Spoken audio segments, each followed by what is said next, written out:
Please wait a moment as we get ready for the DJC Game Studios live stream. Pairing with Merlin and connecting.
Welcome, everyone. What is happening? I was pseudo on time today. Dude, you popped in right at the last second. I was like, perfect timing. The perfect timing, sir. And he's in. It's been a weird day. I woke up early to get stuff done, and I'm still behind all day. It's amazing. Have you ever had one of those days? Yeah. Almost every day I'm behind on something, trying to catch up. One of those decades, yeah. So welcome, the Retro Advisory Board. Rab is in the house, and we have Nick Geeks with cash and hopefully some food. Yes, hopefully. Yes. I literally just got food delivered because you got stuff for us as well, right? I'm waiting for my doorbell to ring. It should be on its way, right? Yeah. Why not? I want to say hi to the million people in chat already. I'm just going to eat this calzone in front of you and make you feel terrible. There you go. George Games, what's happening? 1968 Camaro, what's going on? Ross Murray, how are you doing? The retro dude, Carl Young, is in the house. I don't know any of these games. Dan Ruff is in the house. I was going to say, is everybody else like Googling, like, what is Candy Crush? No, I know. The Candy Crush is the only one I knew. DJ Smith, what's happening? And John Alvarado, early this time. Well, how is it going? Good to see you, man. Mr. Warrior, looking to tonight's news. Well, we'll get to some topics. I don't know. We're going to talk about news though. Jeff Davis, how's it going? Wait, we have news? TVs. Did I already say that? Sorry. TVs Hasselhoff. We said hi twice. Casey, how are you today? Sean is in the house as well. Yeah, we have a Peter. What's happening, dude? And John wants to know what's for dinner. Did you already answer that? A calzone, actually. Calzone, okay. Yes. We were going to cook, and that didn't work out because my wife took a bit of a tumble today. So she's feeling a little bruised and battered. So we just took the quick route, and we sort of ordered something because I had so much stuff I was doing, I didn't have time to get to it myself. So it was one of those days. Well, speaking of dogs, the Dark Side asks, is it true they'll be unveiling the Cat Fighter spinoff, Dog Fighter? Tiger Sharks is a dog fighter. And Panda Sub 2000. Oh, from the hospital. Biceps, how's it going? Comrade in Arms. Hopefully Panda is recovering well. He's had a worse day than any of the rest of us, apparently. Wait, still at hospital, but wouldn't miss the show. What the heck are you doing in the hospital, sir? He just had a terrible day, sir. Yeah, that is not fun. That is not fun. He is part-timing as a candy striper. Well, I hope all is well, man. I have to talk to you after the show. Live in the moment, jumping in here. How's it going, sir? Good to see you. Good to see you. So we had a few different topics. We do have a poll going. We're talking about mobile games and how that would be, you know, for casual gamers. And right now we have a poll for, you know, we're pretty much the most popular ones. And, you know, just, well, they only let you put 4 in the poll on StreamYard. But so right now we have Rise of Cultures, basically a world building. You know, you build farms, you start in the Stone Age and slowly progress up. Kind of one of those kind of sim world building kind of games. Really popular right now. I think it's one of the top popular ones of the last month. So Rise of Cultures. Then we have Joe Danger, which is basically like the Super Dave of for kids, kind of a stunt guy kind of thing, kind of humorous. Really geared more towards for the younger kids, but looks pretty fun and silly. And then of course the obvious Candy Crush, which has been kind of one of the Crushing it. top 20 for the past I don't know, a few years, like 5-10 years, something like that. Oh, I missed it. And then I think my wife's gonna be fine. She's just kind of bruised, man. Honestly, we're starting to hit that age where you take a fall and I'm like, do we got to go somewhere? Are we okay? Like, do we need to go see a doctor? Oh, I'm the same way, man. It's like then you get up to make sure you can stand, or your leg's just gonna go. I don't know why. I'm not even joking when I say this stuff. We're starting to hit that age when you start taking a fall. It's a life alert kind of situation. It is. Yeah. Nick, instead of buying yourself like a self-transforming Optimus Prime, maybe like one of those giant bubbles would have been the right move. I didn't know I need to make my wife a bubble wife. I didn't know this was a thing. No, you each get a bubble. Otherwise, I might have just bounce off of each other. It makes, like, you know, trying to pass one another in the hallway like that much more interesting because it's like, you know, a battle. There you sound like someone who's spoken from experience, sir. If you just mount railings, like down the hallways, into all the rooms that you always. We got railings all the way down the stairs. So much fun. But she was carrying multiple things and wasn't using the handrail, and she took a fall. Oh yeah. So I mean, I'm very guilty of that because I have to come because my studio, everything's down in my basement, so it's like we're basically it's a whole second level of my house. So this, by the way, the fourth one is the Demo series. Demo is this kind of motorized chair. It's kind of like this series where I guess it says it's always raining, and if you get caught in the rain, you turn to like petals, like gremlin flower petals. Kind of a weird one, but it is one of the top 5 of last month, so I added that in there as well. I voted for Demo because it sounded neat, and I didn't know what it was. Yeah, I looked it up just briefly on each. And my wife greatly appreciates the concern, guys. That is, I hope. And then speaking of concern, what's Hasselhoff, a paternity test require a woman, which he's allergic to women. That's right. Apparently allergic to. Maybe you are the woman, sir. Did you ever think of that? You better be fine, sir. If you're not, I am gonna put you back in the hospital. Wait, okay, never mind. Sort of redundant. I will pull you out of the hospital. I'll get you better, sir. Atari Creep's in the house. What's up, man? And the Atari Creep. How's it going, Chris? Good to see you. Hospitalization aggression. Is Panda getting any bionic parts? Yeah. Isn't he already? I thought he already was made up of bionic parts. Yeah, that's like an idea. If something's wrong with you, just have him chop that part off, replace with bionic. Yeah, they just don't make those cool noises when he moves. The bionic woman. So I had a weird a little tidbit of info, which is kind of odd, but it's nothing too big, but I thought I'd share it. Did you get it checked out? Pete Snestastic was talking about this in the Amico Club. That Amazon UK dropped the Amico price from $249 to $239. Interesting. I don't know. It's just kind of a weird thing, you know, like a price drop on an Amazon was kind of strange. I mean, if you're thinking about snagging one that's $10 cheaper, you may as well. Yeah. I mean, yeah, I don't know if I'd go ahead, Nick.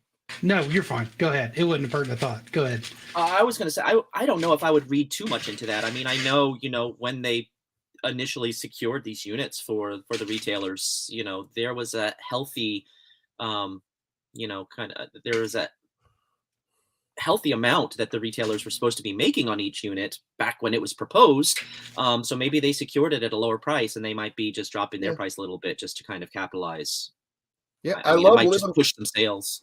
I love living the moments comment here. This actually was at first I was like, that's funny. And I was like, wait a second, that's actually a great idea. Yeah. How about a competitive version of Bop It, which would apply to the Amico controller, tilt, etc. Yeah, Bop It, twist Turn it, it, twist like it, that. blow it. Idea. You've got the microphone. Yeah, you got the microphone too. Tap it. Say it. Turn it. Repeat Dial it. Throw it. They don't break very easily, so yeah, throw it. Kick Not it. your Thomas TV. Bryant. How's it going? How's it going, Thomas? Amazon UK also has a pre-order screen for Cat Fighter. Oh, I wasn't on the button fast enough.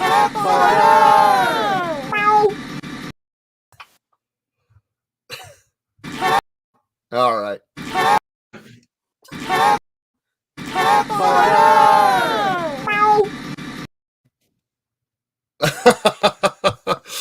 Oh, you're playing the part of Panda today. Okay, I got it. And the part of Panda. Well, somebody's got to suck for him while he's sick. Did someone say cats? We only said.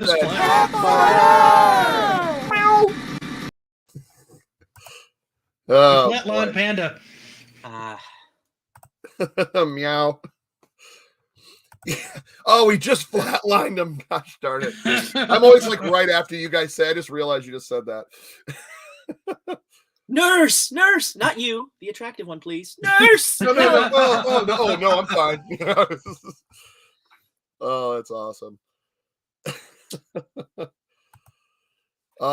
Yeah, I wish that was a ringtone. It can be. You just got, I think, what is the one you can do your own ringtones? Is that Zedge? I think I used to use that a long time ago. Now to the point where I don't even do my own ringtones. I'm like, stock ringtone. You used to be able to make your own ringtones on iPhone. It was a bit of work, but you could do it and upload it and use it. So you could make technically anything a ringtone if you really wanted to. Yeah. Nowadays, like a separate app. I don't think. What's up, Megadan? Megadan in the house. Thank you, sir. Yeah, I was doing a lot of Turbo Graphics and some Evercade stuff, but I'm really getting into streaming some Turbo Graphics. I got a retro or Orange Pi, which is basically it's a Raspberry Pi, but it's called the Orange Pi Game Station. It kind of has a lot of the Turbo Graphics Hue Card games and some arcade stuff on there. So I've been doing a lot of streams on that. But anyways, no, what was the next thing I was gonna let me check what how the poll's going along. We'll do a little. Oh my god, no way. There's no way Candy Crush is beating everything. Well, that's the one they know. Wow. Yeah. And the Rise of Cultures and Joe Danger we're almost kind of head to head. Now they are head to head. Yeah. But it's an interesting question. It's like, is this what people want, or is this what people would want to see because Candy Crush is so successful? Like, I don't know if our crowd is such big Candy Crush fans, but I don't want to judge people. I mean, Yeah. I mean, I've done it. Hasselhoff is a big Candy Crush guy, so he loves it. I've messed with Candy Crush. It's a fun game. It's not. After a while, those matching games, there's so many stages on them that I kind of get burnt out playing them before I'm done with the game. You know what I mean? Yeah. I got into it for a while when it like first hit really big, just at work in my lunch break or taking a 15-minute break or something. I kind of gave up on it after a while, but I know a lot of people that just don't like game. I'm more into like something a little more involved, I guess, but it's still, it's popular. It's not bad. As far as Tommy's dad, I believe he's still hanging in there. I mean, it's hard, man. It's really hard. That's all I know. I don't really know much. Talarico tough. Yeah, absolutely, man. He's a fighter. George Game says Amico doesn't need a match 3 game. I would disagree because I think the concept of match 3. I mean, you go back to like Columns and Bejeweled, and there's so many derivatives. I mean, Bejeweled is a later, but Columns back for the Game Gear, and there's I know PC versions of casual games that were very similar to that with Egyptian hieroglyphics and stuff that you would like jewels that you would move stuff around. And they straight up made RPGs out of that and kind of like that thing now. But I mean, they're moving towards complexity to make it more interesting. But with the Amico and multiplayer, I think, and the screen, if you just think about a match 3 and different people competing in different colors, like, okay, I'm yellow, or I'm red, or I'm fruit, and this person is vegetables, and this person is cookies or something. Whatever the metrics are that, or whatever the systems are that you're using, I think that screen gives it a lot of versatility with a multiplayer environment. And I think a multiplayer environment really gives it a lot of like competitive and collaborative interesting angles that we don't see in match 3s. And maybe, you know, the match 3 is part of a game, but building traps or setting people up might be a bigger part of the game. Like maybe you're getting pieces, you're getting, you know, Dude, power-ups and stuff on your screen, and you can use them, but you know, maybe you run out of them and you have to be strategic about when you use it. I think it can make the genre much more interesting and much more attractive to people who don't necessarily pick up a console, but they have this and like, oh, so I can play with like 8 people and we can all play on our phones and we can do this competitive Candy Crush thing where with power-ups and we're helping each other. It's not something you see a lot of. Yeah, I could see bingo working as well. Yeah, this right here, a bingo game. I didn't even think about that when you talk about going into like places like kind of like the we did, like with the retirement homes and stuff like that, and they always play bingo, a video bingo where your phone or your controller, you pick your like, how cool, dude. That would, I never even thought of something like that. Yeah. Battle chess. I remember I had battle chess for 3DO. Clash of Clans. I know that was a really big one as well. Yeah. Oh, battle chess with Masters of the Universe characters. Okay, I definitely play that. Joe Danger looked cool. Like I said, it was like a little Super Dave kind of funny stunt cycle kind of thing for kids. Yeah, Clue, like we were talking about last week with the board games, I think would be awesome. Roulette, yeah, I think, and that was going into some other things that I was going to talk about as well. We're talking about like roulette, Keno. Oh my God, Keno, dude, can you? I guess you could. I mean, obviously it wouldn't be like a money. Maybe you bet with chocolates or so. I don't know. You know what I'm saying? Like, but I think that would be really cool. But no, there was one thing here. Let me pull up our was changing the rules, beat 'em ups and RPGs, because I know there's not any RPGs and there wasn't any plans to have them. I know they had, you know, the kind of the rules, which I think that was just kind of the founding kind of thing, and the things have changed now. I don't know how lenient as far as family friendly you want to stick with that, but when I say beat 'em ups, I'm talking about you got that new Teenage Mutant Ninja Turtles coming out, you know, like Turtles and Splinter and Shredder and all. Come on, and you know, like to me, like a cartoon beat 'em up. I think that should be allowed. I think that would really help out to have those type of beat 'em ups on there. I mean, if you can do that, you should be able to do stuff like, say, Streets of Rage 4. Because I don't think that's too intensive for it to be able to run. Well, I think the only thing they're looking at is kids grabbing weapons and hitting someone. But I mean, if a turtle's fighting a turtle or a turtle's fighting a pig monster, whatever Bebop and Rocksteady are, you know, a rhinoceros and a, you know, I think that would be a little different. So that's why I'm thinking like cartoon stuff would be okay, or like a Tom and Jerry fighter or something like that. Cat fighter, to be real honest too. I would say 2 things. One, I think Tommy was very clear in articulating why he didn't want beat ups, and I completely understand that that perspective, and like respect that, like, you know, you want to build trust in this. You want this to be a family-based system, so you don't want to show like outward violence that kids would repeat. But I would like to see Intellivision maybe go to some of those you know, market researchers or focus groups and kind of talk with some families and kind of get a little more, maybe release some data that they've collected on, you know, what families might feel about what level of cartoonish violence they're okay with, to know like whether or not, you know, a beat 'em up that is not necessarily people bashing one another, but cartoon characters doing silly stuff to one another. Like, what is the limit that they are maybe interested in and what they would allow, and maybe see like what they see on like on the Switch or on the PlayStation or Xbox or on mobile, things that they're pretty comfortable on, because I think there's probably some wiggle room with that. When I started those 10 Tenets videos, my whole point of creating that was basically I thought most of those had a lot of wiggle room, and I want to keep also in mind that those 10 commandments that get brought up, Yeah. That's not etched in stone. I mean, I know 10 Commandments, you can't break this, but Literally it's just was, it was a game design concept that they put out there that like this is kind of their principles and what they want to aim for and Yeah. what they value. So like It right doesn't here, mean it's set in stone. right here, which I know the John commandments. says beating up robots. Like remember they were talking about a boxing Yeah. lock and sock'em robots. Yeah, we shoot robots in Night Stalker. There was one up here I don't want to forget because the Grisor was like quick. Contra in Europe. Right. They just exchanged all the humans for robots. So Right here, Yeah, you could do something exactly like that, and I think that would fly just fine. I mean, yeah. Wheel of Fortune, where you spin the disc. We never even talked about that game shows, talking about getting the older grandmas and the moms and the parents sitting at home. Dude, game Press shows. your luck. Game no shows. whammies, no whammies. Right, dude. And you got whammies showing up on your screen. Boop, boop, boop, boop, boop. Oh, right. Family God, Feud. Mom. Family Stop hitting Feud. the whammy. Price is Right. Jeopardy. Like all this stuff would be great with that controller. Any type of question answer thing is awesome. Yeah. Amico Smash. Yeah. See, I think Family Feud would be great if you could yell out like what you wanted to vote for. If it could somehow recognize that, I don't know if it can though. Well, it's got the mic, but I don't know. I don't really. Yeah, but know I don't know what mic the software can do. You know what I mean? I don't know if it could do like voice analysis or anything like that. Into my microphone? What are you? This is highly irregular. He's removing the panel. All right, little sci-fi thing there. Okay.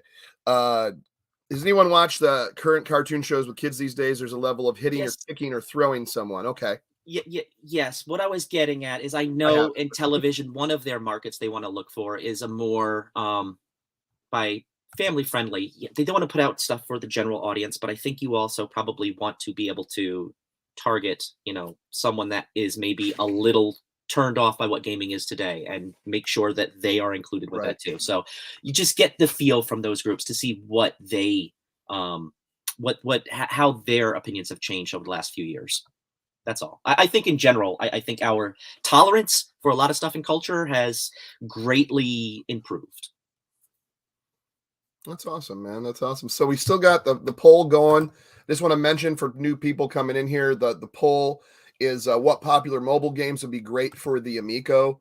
And that is right now we have Rise of Cultures. That is a kind of a world building game. You start as a caveman in the Stone Age. You farm, you build a home, you have a family.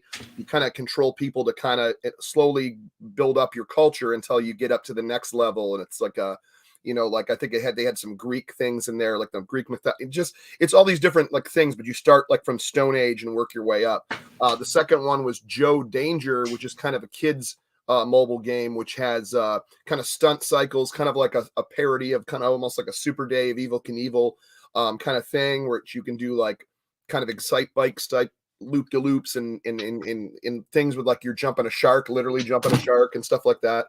Of course, Candy Crush needs no explanation. And then there's a series called Demo, which they have a couple of them. I think right now Demo 2 is one of the most popular, where you're in a world where it's constantly raining. And this is kind of all I looked at. It was it's constantly raining, and if you get caught in this rain, you turn into petals of flowers. Kind of a weird kind of world game. That's really all I know about that one. But those are the four. So please vote. We'll close it about halfway through, like on the let's say we'll close it about another 10 minutes or so, because I want to do another poll that I wanted to do about some with the stuff we're talking about now. But we'll just see where that goes then. Yeah. There's another one I thought of that I've played through two of them now. There's a series called Earn to Die. And what it is, it's kind of a zombie survival game where you're in a car and you're going through basically trying to get from one end to the other. And as you run over more zombies and get further along, you earn more money that you can use to upgrade your car. And then you can get further in the stage. And the stages get more elaborate as you go along. There's been like two of them now.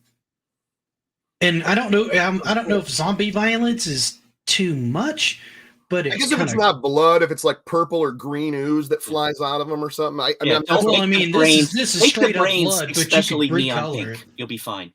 Yeah, I mean, it's straight up blood right now, but you could recolor it if you really needed to. But I think it's interesting enough. It's kind of got that Evel Knievel kind of vibe, right? Because you get like a booster and you can kind of boost through things, and there's a lot of kind of crazy stuff like that going on. And that could be an interesting game to bring over. It's already been brought over to Steam and other platforms too. Yeah, this is great. This was another thing I wanted to bring up today too, is with card collections. This is exactly what I was thinking of. Goldfish, Old Maid, Crazy Eights, Bridge, Cribbage. Oh my God. My parents used to play cribbage. They were like on a cribbage thing, and Rummy Cube, if you remember Rummy Cube with the little plastic tiles.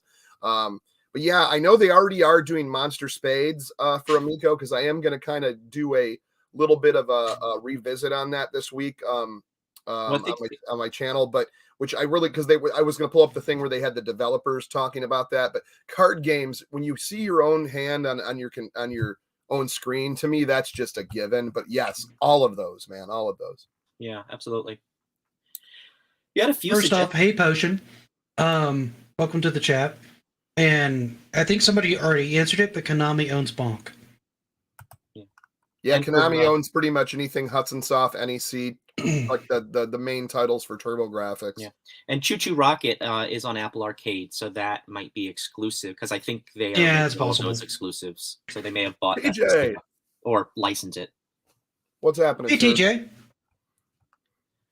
I had a few mobile games, and these are a little bit older, but I think they really might fit with the Amico's vibe and using the controller.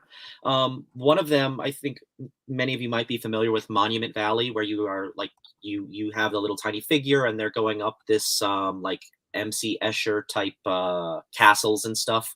If you think about like Captain Toad's Treasure Tracker, you know, you're going up staircases and into doors, and you're trying to find a way out of each level as its own little puzzle, and you're basically moving pieces and moving parts of the structure to make pathways align. And if you're turning your controller and you've got maybe a piece on your screen that you can use or something, maybe you can do that collaboratively. That might be interesting. Or you know, competitively, maybe you're controlling the blocks and stuff, like the concept with the Hot Wheels Sideswipers game. I still like the idea of doing a maybe not a full-on RPG, but maybe like a hack and slash type game where one person can pick like monsters to drop on the screen. Yeah. While other people play. So it's kind of like one person's almost like a dungeon master kind of thing. Randomly throwing hazards at people or blocking off certain paths and stuff like that while other people cooperate trying to get through. I think that's a really neat idea if they could make it work. I just don't know if how interactive the controller can be at that level, right? You can't have a ton of moving parts and pieces. There's only so much memory on the controller. So, I mean, you can display stuff. You don't have to have a lot of stuff moving on there, but you have different pieces of the screen that you can select from. We already saw that with the Colossal Crash Hot Wheels game, and we know with what was the other one I was thinking? Did you play that, Rab? Did you guys both play that, the Colossal Crash? Yeah, we got to play it at I didn't play it. I didn't play that. That's the other one I didn't play. Was that one and I missed a ton of games. You guys apparently Retro were Bros all house. three games while I was trying to. I don't know what I was doing.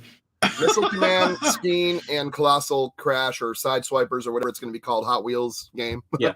Retro Dude mentioned Choplifter. It would be another one, and Choplifter should be an easy one to do. I think that would be pretty well. Somebody else mentioned Zaxxon with a motion controller. I could totally see that. Yeah.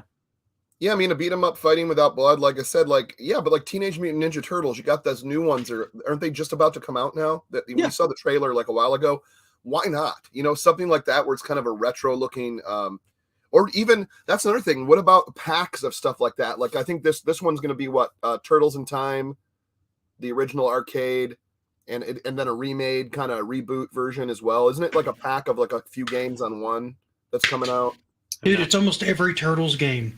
Yeah. Okay. From NES all the way up through Super NES, and that includes the Game Boy games. See, that's awesome. I think so. Like if they're gonna, it's like 9 games, dude. It's ridiculous. But like I'm stuff totally like that, like Sega compilations, Atari compilations, old Intellivision obviously compilations, like stuff like that where you have the classic stuff, a Tato compilation, a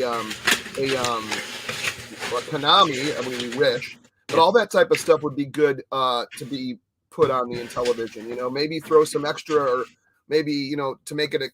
They always want something a little more exclusive. Maybe do something with, an extra game or an unreleased game or an extra level or something, or some, I don't know, trivia of the games or something. I think stuff like that would be great additions, and it wouldn't even cost that much. Make it like a $5.99 set of like 10 Sega games or 10, whatever games, Yeah, Dork said it's 13 games for the TMNT collection. See, that would be perfect to me. I think would be for any type of, And for me, even if you can emulate those or get those somewhere else, just to have those, like I might double dip on that depending on the price. I could see getting it on the Switch and maybe getting it on like Steam.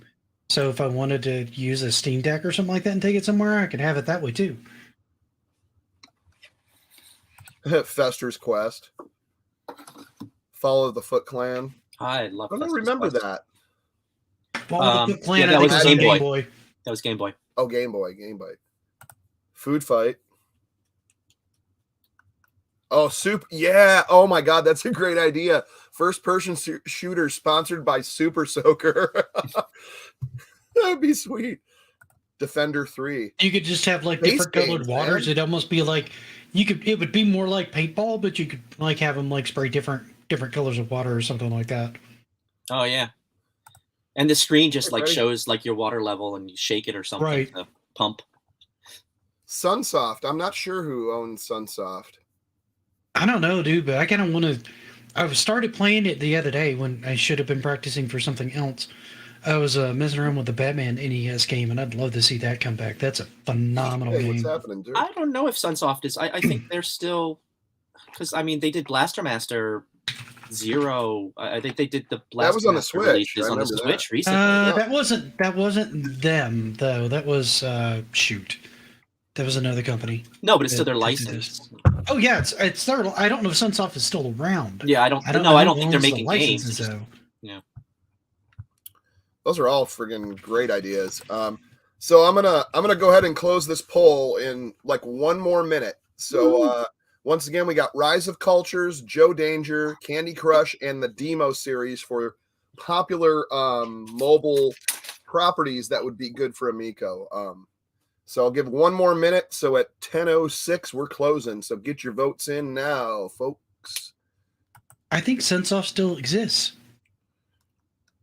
I don't remember them going out of business. I just don't think they're actively making games anymore. Dude, Nerf guns. Nerf would make perfect. Nerf works great, and they're already working with Airsoft, Hasbro. Like so, I mean, if they're already working with Hasbro, there shouldn't be any. And they've already gotten Hot Wheels. I mean, that's almost a bigger. Well, that's Mattel. Oh, that's right. That's Mattel. No, this is Hasbro does those, is it Mattel that owns Nerf, or is it Hasbro? Robot former things, and Jim and his GIs. I'm sorry, these are bad jokes. I'll stop. Jim and his GIs. Did you just do a Transformers diss, sir? I did. We need to have a talk, sir. I'm gonna get it on the after show. Oh my God! If anyone hasn't, this show is not ended, people. We are going for like 3 hours because if anyone hasn't seen Geeks with Cash, this guy right here, sub to his channel and check out Geeks he Cash. purchased a self-transforming, and he has a lot of cash because this was a lot of cash. I still got cash. Self-transforming Optimus Prime that has voice command, and as he's just standing there, he which I didn't know robots breathe, but he does like this while he's standing there too, like breathe. Yeah, dude, they carburate, sir. You were so happy doing that. Like I could see how you're like, this is the greatest. Like you're unboxing it, going, oh my God, it's heavy. Oh look at it. It was like everything. I was like right there, going, dude, awesome, like so awesome. It looks so cool, very very cool. It's okay to be wrong, Classy. Okay, I love GoBots. I enjoy the heck out of GoBots. Don't get me wrong. I love me some GoBots. They were not better than Transformers to me, but I did love me some GoBots. I had a lot of GoBots. Oh, those super GoBots though, the metal ones that they came out with were like in '85. The leader one was all huge and heavy, and it was like made of mostly. Oh, I used to love that. I had the Command Center. I had the Buggy Man, Jeeper Creeper, Twin Spin Copter, Psykill, and I had Psykill. later hair, one, whatever. I think. Yeah, he was the old school car. Hair, and he had the- fiend. Yeah. and he had the little optical or the little thing. Oh, dude, I love I'm that. trying to remember all the ones I had. I had like this red race car one that was kind of really cool. I never had the scooter that was, I think, literally called Scooter. Yeah. I had later one. I had Cykill. I had this one. God, I can't remember the names of half of them. They started re-releasing them a while back, and I thought about picking some of them up because they're really cool looking. Yeah, I would love to do to get into, because I was doing my RoboForce collection, which I almost got all of those. I want to do some GoBots. I think GoBots would be a next thing. I really need to get more shelving or display. I have so much stuff. I just, but yeah. See, now Classy's just stretching. Ewoks greater than Transformers. Oh, yeah, that's that just, I would say is a stretch. That's a bit of a stretch. I like me okay. some GoBots, Ewoks. Yeah, they're all right. Star Wars Christmas special is better than A New Hope. Oh, someone ban this man. That's the next poll. I think that immediately gets the ban hammer. I tried watching that because somebody recommended it. Oh, I made it through 15 minutes. No. And I think I was already on the phone with him going, what did you get me into? No. Nick needs a Transformer pinball machine. Yes, I want to see you unbox that next year. That would be kind of fun. Oh my God, that would be a lot of fun. See, I would rather have a Gen 1 version than the movie version. The last one has like it's from like the first two movies, the one that's out now, the newest one. But he does have an Optimus obviously in there, and it does have a Megatron, but it's the spaceship Megatron apparently. So yeah. That's well, I'm going to close this poll. Centurions were cool. I liked Centurions. I didn't think the cartoon was as great as the toys, though. Yeah. So Candy Crush won at 44%. Rise of Cultures 22. I'm sorry, Joe Danger next at 24. Rise of Cultures 22, and Demo only at 10, and that was 50 votes. You are late for the poll, sir. I'm sorry. 50 votes. Am I late? Oh, Scallywag, how's it going? Oh, Lost in Space. GoBots is the Dollar Tree Transformers. You take that back, sir. You take that back. They're all owned by Hasbro now. That's what's funny is at the end they were the Dollar Tree Transformers. They started out competitive. They were the ones that started it. That's the only argument I have. They came first, and then Hasbro's like, those are tiny. Let's make big versions of those. Well, here's the thing. GoBots.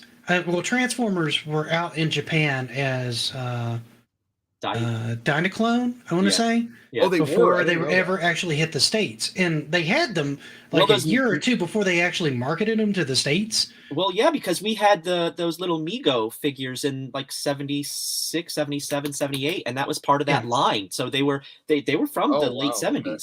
Okay. Yeah, they've been around for a little while. They just hadn't hit the States because they had them, and they're like, so we have these things. They have no story. What do we do with these things? So they spent probably about a year and a half trying to figure out what they were going to do with it. So they launched a cartoon roughly at the same time, because after they came up with a rough idea for the story, they started building that about the same and launched it about the same time they brought out the toys. Yeah. He-Man did a very similar thing. They launched that with a cartoon. 81. And I think He-Man was actually the first one to really do that. To launch with like a cartoon and like a little you're right. comic. That basically advertised the toys and the collection. Yes, absolutely. I do need to get to this question, because this is a very good one. All these games this is E-King. All these games on Amico would be great, but how many total games are you expecting to be in the complete library once it has run its full lifespan? I know they're going to release with about 20 games right now that are finished. I don't know if it's going to be more or less. It's not going to be less. It's going to be about 20 games. Well, it could be a little less. They may hold back a little bit considering finances right now. They may elect to put out 16 or 17 or 15. Yeah. But as far as the full lifespan, I'm sure they're looking to try to put out, what were they trying to do? Like, was it one every 10 days to 2 weeks? Every 10 days. Okay. So yeah. So at the most every 2 weeks, you're going to get a new game in the store, to kind of be, so you focus on each game. So that, for the developers, basically, they're doing that. So you have a new game to focus on every couple weeks or so. But I just wanted to get to that. That's a great thing. Yeah, I think for the lifespan, they're just trying to be just like any other console, just kind of keep it going, build that. Not every, but I'm saying like they want to keep going for. No, they're not, sir. No, I'm talking about as far as is the lifespan. It's going to be like a 5 to 7 year lifespan for their first hopefully for their first I mean, they unit. were looking at up to 9 years for that. Oh, First 9. unit. Okay, well then there you go. There's no rationale why it would end Go fast, play. sooner. I mean, it's not like the graphics are going to be so outdated. I'm, we're seeing minimal returns on each succeeding generation of tech out there. So PS4 graphics and PS5 graphics versus Xbox One versus Xbox Series X. There's minor differentiations when you look at like the comparisons between those two graphics. There's, the diminishing returns. I think knowing that the graphics are less, they're a little more cartoonish. The Switch took the same tact. The Switch has much more powerful hardware. The Switch can do much better graphics than Amico can. But you can put out a game that looks like, Rigid Force Redux. You can put out a game that looks really nice, like, Shark has nice cartoonish graphics that would be attractive to younger kids. I think there's no reason why the system, once it gets out, can't last for several years as an inexpensive, quick co-op, easy to play alternative to mobile games or to your primary game consoles. So I would say lifespan 350 to 450 games. That's actually quite a lot. About quite honest. I mean, if the first one had 125. Well, I think they're going to go more than once per every 2 weeks after they get up and going. I think That's that like will eventually, they will condense that to get out more games, because they have things like those card games. There's a lot of card games, dice games. There's a lot of dice games, board games. Board game companies could do a lot of things with the Amico if they, were brought in and see the possibility of what they could do with the controller and how they can bring those costs down. They spend a fortune to put a lot of items in a box. It could be nice to be able to have that experience in something that is much cheaper. And then, hey, you buy the box board game, maybe Intellivision has an RFID token item that you can swipe to get a discount and get the thing on Amico as well. There's going to be rationales to maybe not be so rigid with that release schedule if they are successful. There was a question here. I just want to address it as, what is the possibility this doesn't release? There's a big possibility that happens. Let's be real. That's a realistic possibility. Yeah, no, we all know that, I'm just going to be bummed out. I mean, there's not much control I have over that, or anybody does. We're just hoping, and that's all I'm going to do. I'm in it till the end. So when they announce either they're launching, or, hey, we're not, it's not happening, or we're putting them on a different platform or whatever, then that's what it's going to be. I mean, I'm going to be real with that, but I'm always going to support the company and the people. They've come a long way, and I like the vision. I like the product. I'm in it till the very end. So it's either way. But yeah, and we've said that multiple times here. It's a startup. There's always a chance on any startup that it doesn't actually make it to full-on production. That's always a risk. It's always a risk with every startup. Yeah. As someone who's worked with a lot of startups, it's not unusual for them to fail, and it's very not unusual for them to struggle with funding and financials. And it's also not unusual for, that funding to be found. So I am nowhere near, looking at this as, the time to write a eulogy for Amico or Intellivision. I think there's still a lot of road ahead of them. You don't incorporate as a corporation in Delaware right before filing, or for the purposes of filing for bankruptcy. I think there is a lot of narratives being spun, and a lot of people may not have as much information as they think they have, and as much knowledge about how some of this works.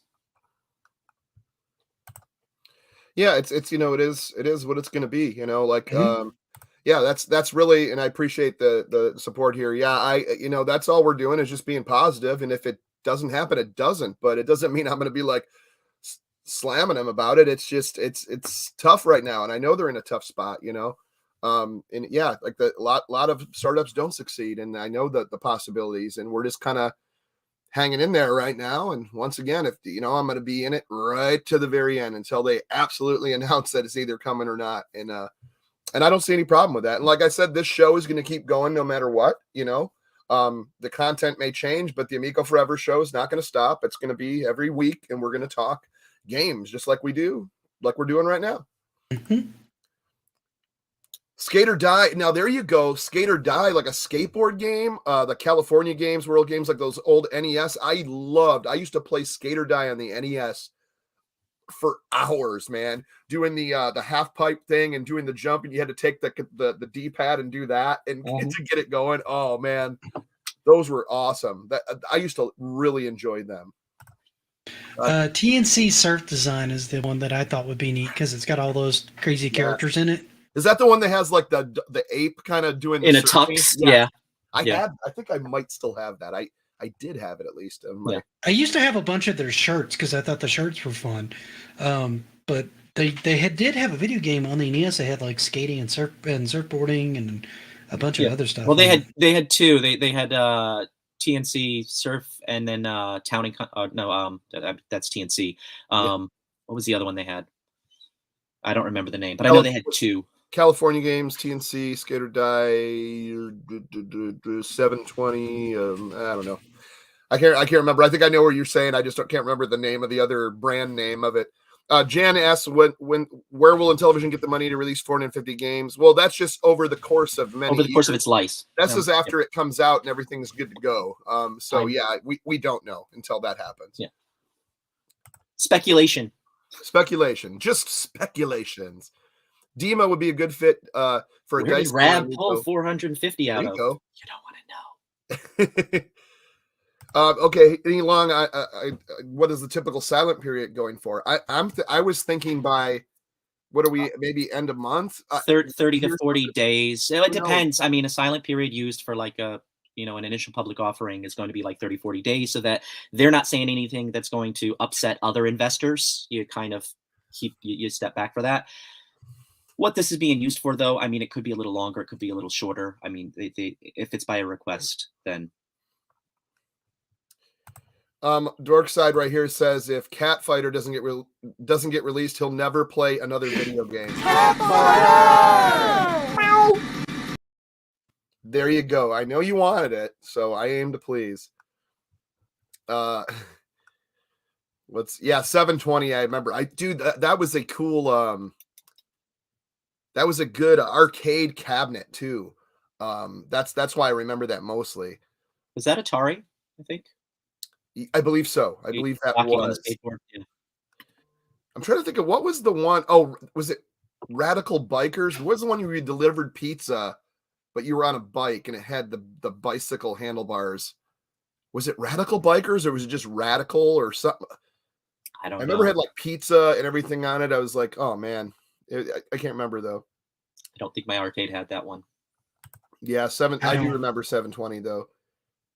I don't think I remember anything with like pizza delivery on it or not, but then it wouldn't be uncommon for me to miss some like NES or Atari H games because one, I didn't have the Atari, I had the Intellivision.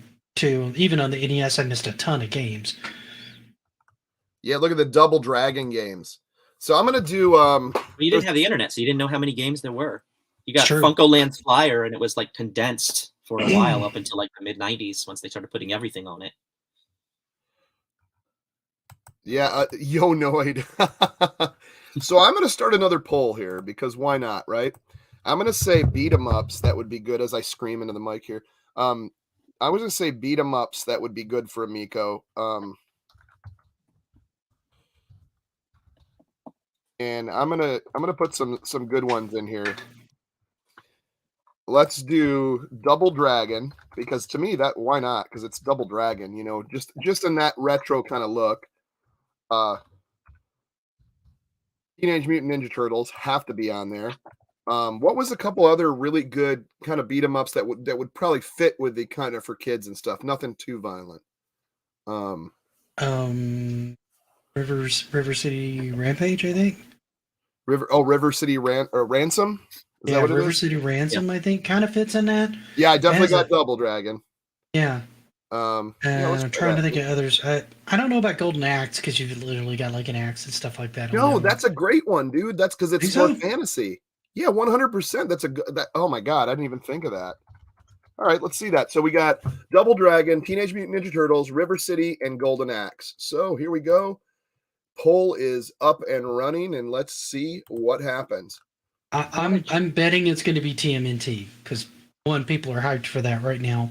And Battletoads too. I didn't even and- think of that. I wish I could yeah. have done more. It only lets me do 4. We'll do another one. Battletoads is brutal though, and it's not really just a beat 'em up.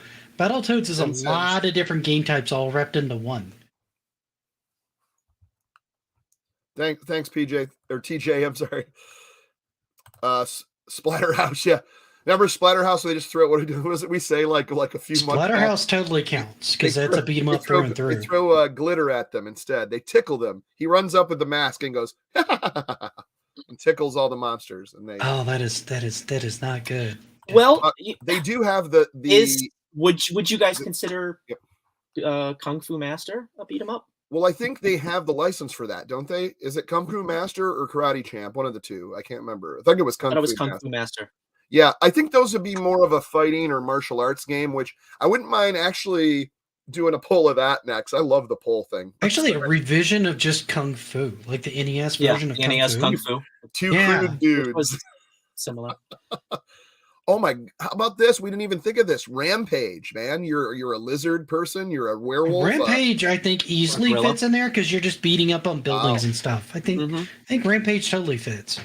And I would like to see a new Rampage come out. The last one I think was on the N64 and PlayStation era with a World Tour. Something on the Wii? I don't think they had one on the Wii. Let me look. Wait, what happened? You hit the wrong button, Mike. Did you stop the poll or something? No, it's still going. Oh, you're right. Total Destruction on the Wii. I absolutely missed it. Wow, I should pick that up if it's not terribly, terribly expensive. I usually am told I don't know what I'm talking about, so I like a win once in a while with my Wii references. Hey, Total. I looked it up real quick. It's Total Destruction. I never picked it up. Dude, Tiny Toon fighting would be amazing. Yes. Daffy Duck and the bugs and it. Oh my god. Oh, Freddie, you hit me in a Buster Bunny. Yair Kung Fu, one of my favorites of all time. I'm about to do an arcade corner thing on my channel of Yair Kung Fu. I'm going to do a playthrough. I was just playing it. I have a stand-up arcade of it, and it is my all-time favorite Kung Fu game. Konami, right? Yes. Yeah, of course, it's Konami, right? We'll never see it again. We'll never see it. Right. Thanks, Konami. No, but Yair Kung Pachinko, Fu, there's like 12 of those. That was the precursor to the multiple move fighting games. It's what started people got the there's a whole thing on Street Fighter and they mentioned Yair Kung Fu about how it was kind of it was kind of inspiration to start like the Street Fighter series and stuff later on, which was multiple fighting versus fighting, stuff like that. And that was the very first multiple move fighting game. You were only one player yourself against a list of different, awesome, funny characters with different weapons like nunchucks and Chinese stars and they had star, nuncha, pole, chain. They just named them after their weapons. Spare change, right? But it was such a good game, anyways, yeah. So maybe we'll do a poll after this before we get off air of the best martial arts game to be on there. And think about this. What about Karate Kid too? Like Cobra Kai or something like that. See, well, they've done a Cobra Kai game. I don't think it got really good reviews. And the original Karate Kid game, honestly, was not that well received either. But I could see that being revisited and done well. Was that on? That was on PlayStation, I thought. Oh, with the original Karate Kid game? No, the Cobra Kai. Oh, Cobra Kai. That was actually within the last couple of years. Yeah. I think it was like last gen. So PS4, Xbox One, Steam, all those. Yeah. Did we get any good news? Nothing yet. It's quiet time. No, I have not heard anything yet. And if I do, I'll let you know. But yeah, there's nothing really going. Just hoping for the best at this point. Just kind of coming up with some of our favorite retro type games. There was a Cobra Kai. That's right. Okay. Mm-hmm. I think it was even on. Is that what you guys were just saying, or was that was our discussion for the last 5 minutes? I know. Sorry. I'm like reading the chat and not. I'm just going. Welcome to 5 minutes ago, sir. I like how I'm like reading the chat and going. You know what? GoBots were pretty cool. Yeah, GoBots are awesome, guys. I'm just shaking my head yes and saying yeah. Anyways. They haven't had a golf game yet.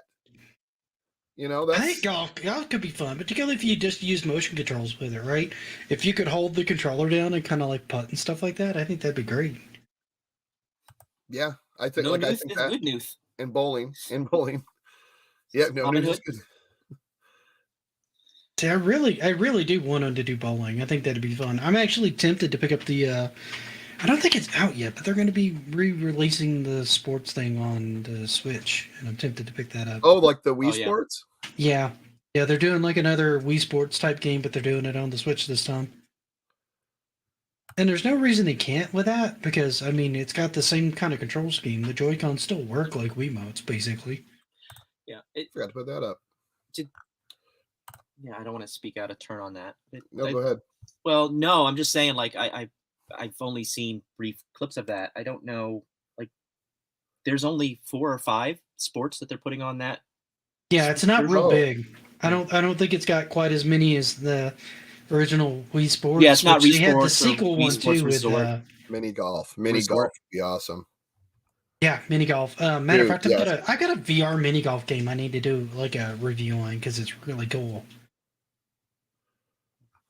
Yeah, Switch Sports, right? No, I mean Switch needs to do that. You have that new the what is it? The Quell fitness machine that they've just been doing a big wave of marketing that I keep seeing for their machine. Isn't that the one that has like the bands that offer resistance while you're actually playing the game, and it's almost got Yeah, like a and it VR seems to headset be like thing? one game right now, but Yeah. it's a cool idea. especially if you're not really into video games, but you have the appeal of what the Switch is doing with like the Ring Fit. I think it's a See, I like it's the a market idea need. of the other one better than Ring Fit because I find Ring Fit, like the band itself is fine, but the leg strap thing you have to use for some of them, that leg strap always seems to like slide down my leg, and then I keep having to like readjust it to make it fit again, and I quit playing it because I couldn't keep the thing in place. And it just got too annoying to use for me. And I'm like, well, it doesn't have that problem. I do. So Only a fitness app kind of fitted into gamification rather than a game fitnessified. So it appeals to, I think, a little bit of a different audience. But it'd be interesting to see how that does, because I think there could be a potential market for things like that. And I think Nintendo is really well positioned to kind of put out some things like that with expand on that Ring Fit concept and put out some additional accessories. And I think they could really build their audience that way. Nintendo needs any help building an audience, but it's exactly. They already have that tie-in. Yeah, but they already have that tie-in, and it would be a kind of a natural extension of what they were doing with Wii Fit and the balance board and Ring Fit. I thought the balance board was actually a cool idea. I used that for quite a while. There were a couple of really cool exercises there. Still use it. Yeah. As far as this, I'm about to close the poll. So if any about give you have another 30 seconds, get in there because I want to do one more. I voted and my fingers were too fat. So TMT is a lot higher than it should be. It should have been River City Ransom. I apologize. I voted TMNT just because I'm I love kind of TMT stoked for that one too. But all these that are on here, I'd love to see all these again. They're all great. Where is Urban Champion? I probably would have went Golden Axe, Double Dragon, or I'm sorry, Golden Axe TM Mutant Turtles and Double Dragon, and then River City would be last for me. But I'm gonna end it right here. So we have Turtles wins at 55%, followed by Golden Axe at 20, Double Dragon at 18, and River City only 7. So I'm gonna restart our final poll. And the reason I want to do this is because I might have to wait a second while that one closes out. Is it gonna let me? I will wait. I want to do a martial arts one because everybody was talking about that, and I think that and I want my year. You're like super addicted to these polls tonight, I love the polls. They're awesome. Our polls are raising. Tennis likes the polls. Now, Rab, you had something interesting. You were talking about release dates as opposed to the parallel of the original Intellivision and INTV Corp. Did I? Yes. Yes. Let's so talk I don't about it. I don't want to talk about, but or so whatever. I don't want to talk about like the specifics on like so the Facebook. Intellivision Amico Club Facebook group had a very nice post by someone who his family member was associated with the original Intellivision, and I don't want to bring that up. It's a private group, but I just thought it got me to thinking a lot about a lot of the parallels and a lot of the parallels between what Intellivision is going through in 2020, 2021, 2022, the struggles in bringing out this system, and the struggles that Mattel had to bring out the original Intellivision. And while there's a big community of people out there that are, like I said, ready to write the eulogy, and Intellivision is going under, you can see the writing on the wall. This is a disaster. They've never seen something mishandled to this extent. I think a lot of people who love Intellivision don't know its history that well, because I think they would maybe take a step back from some of this to kind of see what Mattel was going through back in the 70s and what Mattel Electronics was going through to bring this system to light. So what do we want to talk about? I mean, I'm going to throw this up to the audience. Do we want to talk about delays? Do we want to talk about price increases? Do we want to talk about an inexperienced team? Do we want to talk about lawsuits and federal grand jury indictments? Do we want to talk about completely shifting what your product is? Do we want to talk about promising people dates and missing those dates and going quiet and not saying anything about it?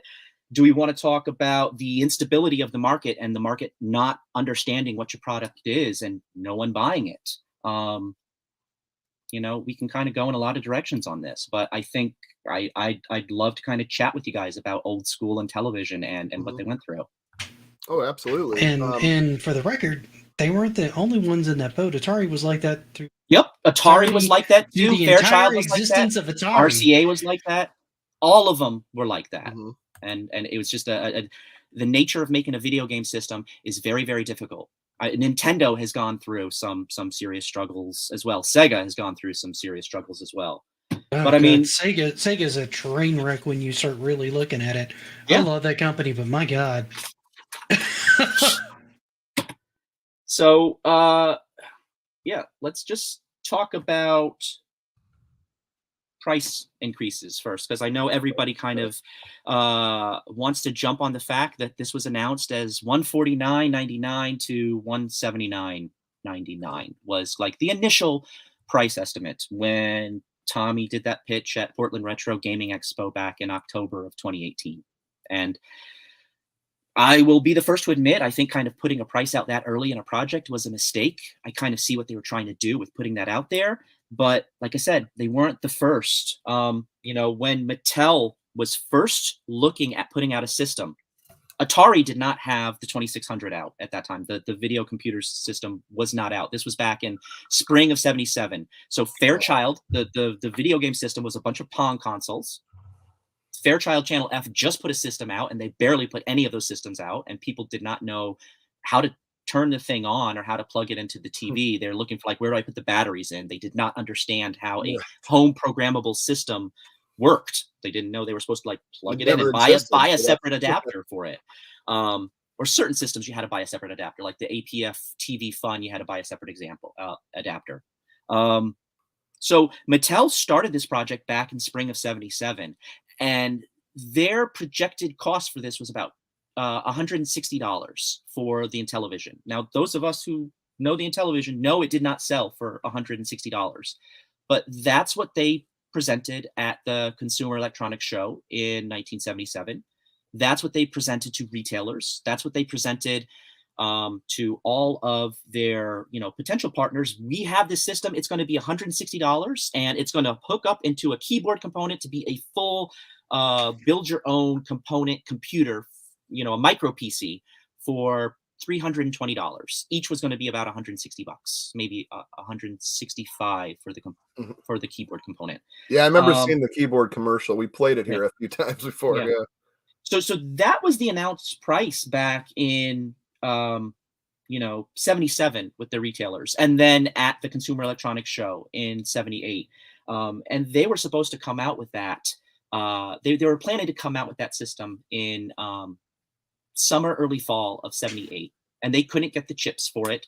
They had all sorts of issues kind of securing the chips and securing the components. They went with National Semiconductor, and National Semiconductor as their chipset. And National Semiconductor had just got into the market for Pong clones with the adversary, and they lost a ton of money on their chips. No one was buying their chips. I think they had a couple of chips overseas that people were putting into Pong clones, but they lost a ton of money. And they told Mattel, get out of this market. Don't go into home programmables. There's no market there. Retailers are not buying the systems. You got to remember, in 1976, home Pong is a big seller. The APF TV Fun is a big seller. The Coleco Telstar is a big seller. All those other systems kind of miss Christmas, so they missed their big sales because there was no chips at the time. And all of the retailers bought a bunch of those, but they couldn't get them on the store, so they basically were left with a bunch of unsold inventory. And stuff that was supposed to sell for like $75, $100, they were selling for like $20. So 1977, 1978 was like the first video game crash before the video game crash. But Mattel was talking about this system at $160. That didn't happen.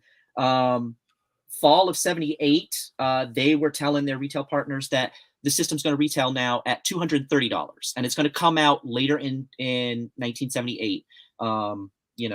Maybe second quarter of 1979. Fall of 78 goes, winter 78 comes and goes. They don't release the system. They don't say anything until like January or December of 78, when they say like, okay, it's going to come out in second quarter of 1979. I think it was January of 79. They're still telling retailers, they're still at CES telling people that the system's going to come out. It's going to be $230. You can then buy the keyboard component. It'll be $500 for the whole thing. So the price has increased. It's $230, $500 for the whole system. Nothing happens. They get to June of 1979. They've missed their launch. They're at the end of second quarter 1979 at CES. Now they tell people, okay, the price is $250. And their partner is going to be Sylvania, who's going to make the systems. And they're going to, they're going to launch in August. Right. July, August comes around, they don't say anything. September comes around, they finally, or at the end of August, they say it's going to be delayed till September. But September comes around, they don't say anything. October comes around, they say, okay, we're going to launch a system. It's going to be $275. So that's like 4 price hikes that Intellivision's gone through already. And we're going to test market in New York, in Chicago, in Los Angeles, in San Francisco, in Baltimore, in Washington, D.C., in Philadelphia. So they got like 7, all of the major markets in the U.S. They're going to, Baltimore's not one of those major markets, but all of the big major markets, plus a couple in the vicinity, they're going to be test marketing there, in November of 79. And November comes, they don't do anything. And then finally in December 1979, they launch a test market in Fresno, California. And the only reason they launch a test market in Fresno, California is because Sylvania was very good partners with, I think it was Gottschalk's department store.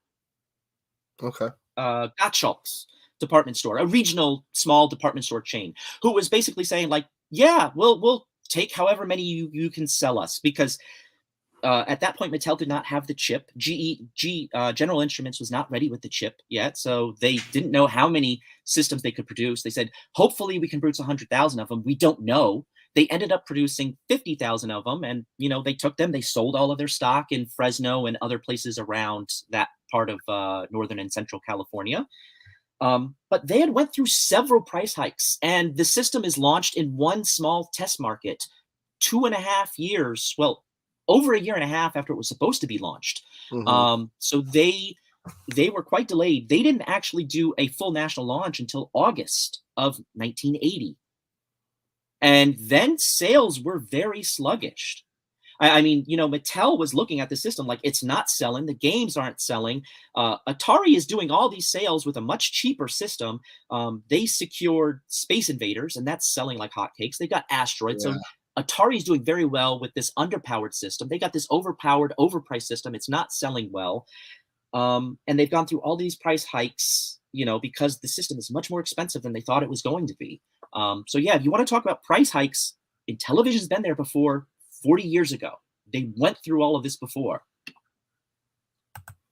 Yeah, and even Atari, while they looked like they were fine on the surface, they were kind of like a duck on water. They are paddling like a freaking maniac trying to stay afloat during that whole time. They didn't start really making money, I think, until like 1981. I think in 1980 they were making decent profit, but 1981 it was like, wow, like they are really making some money.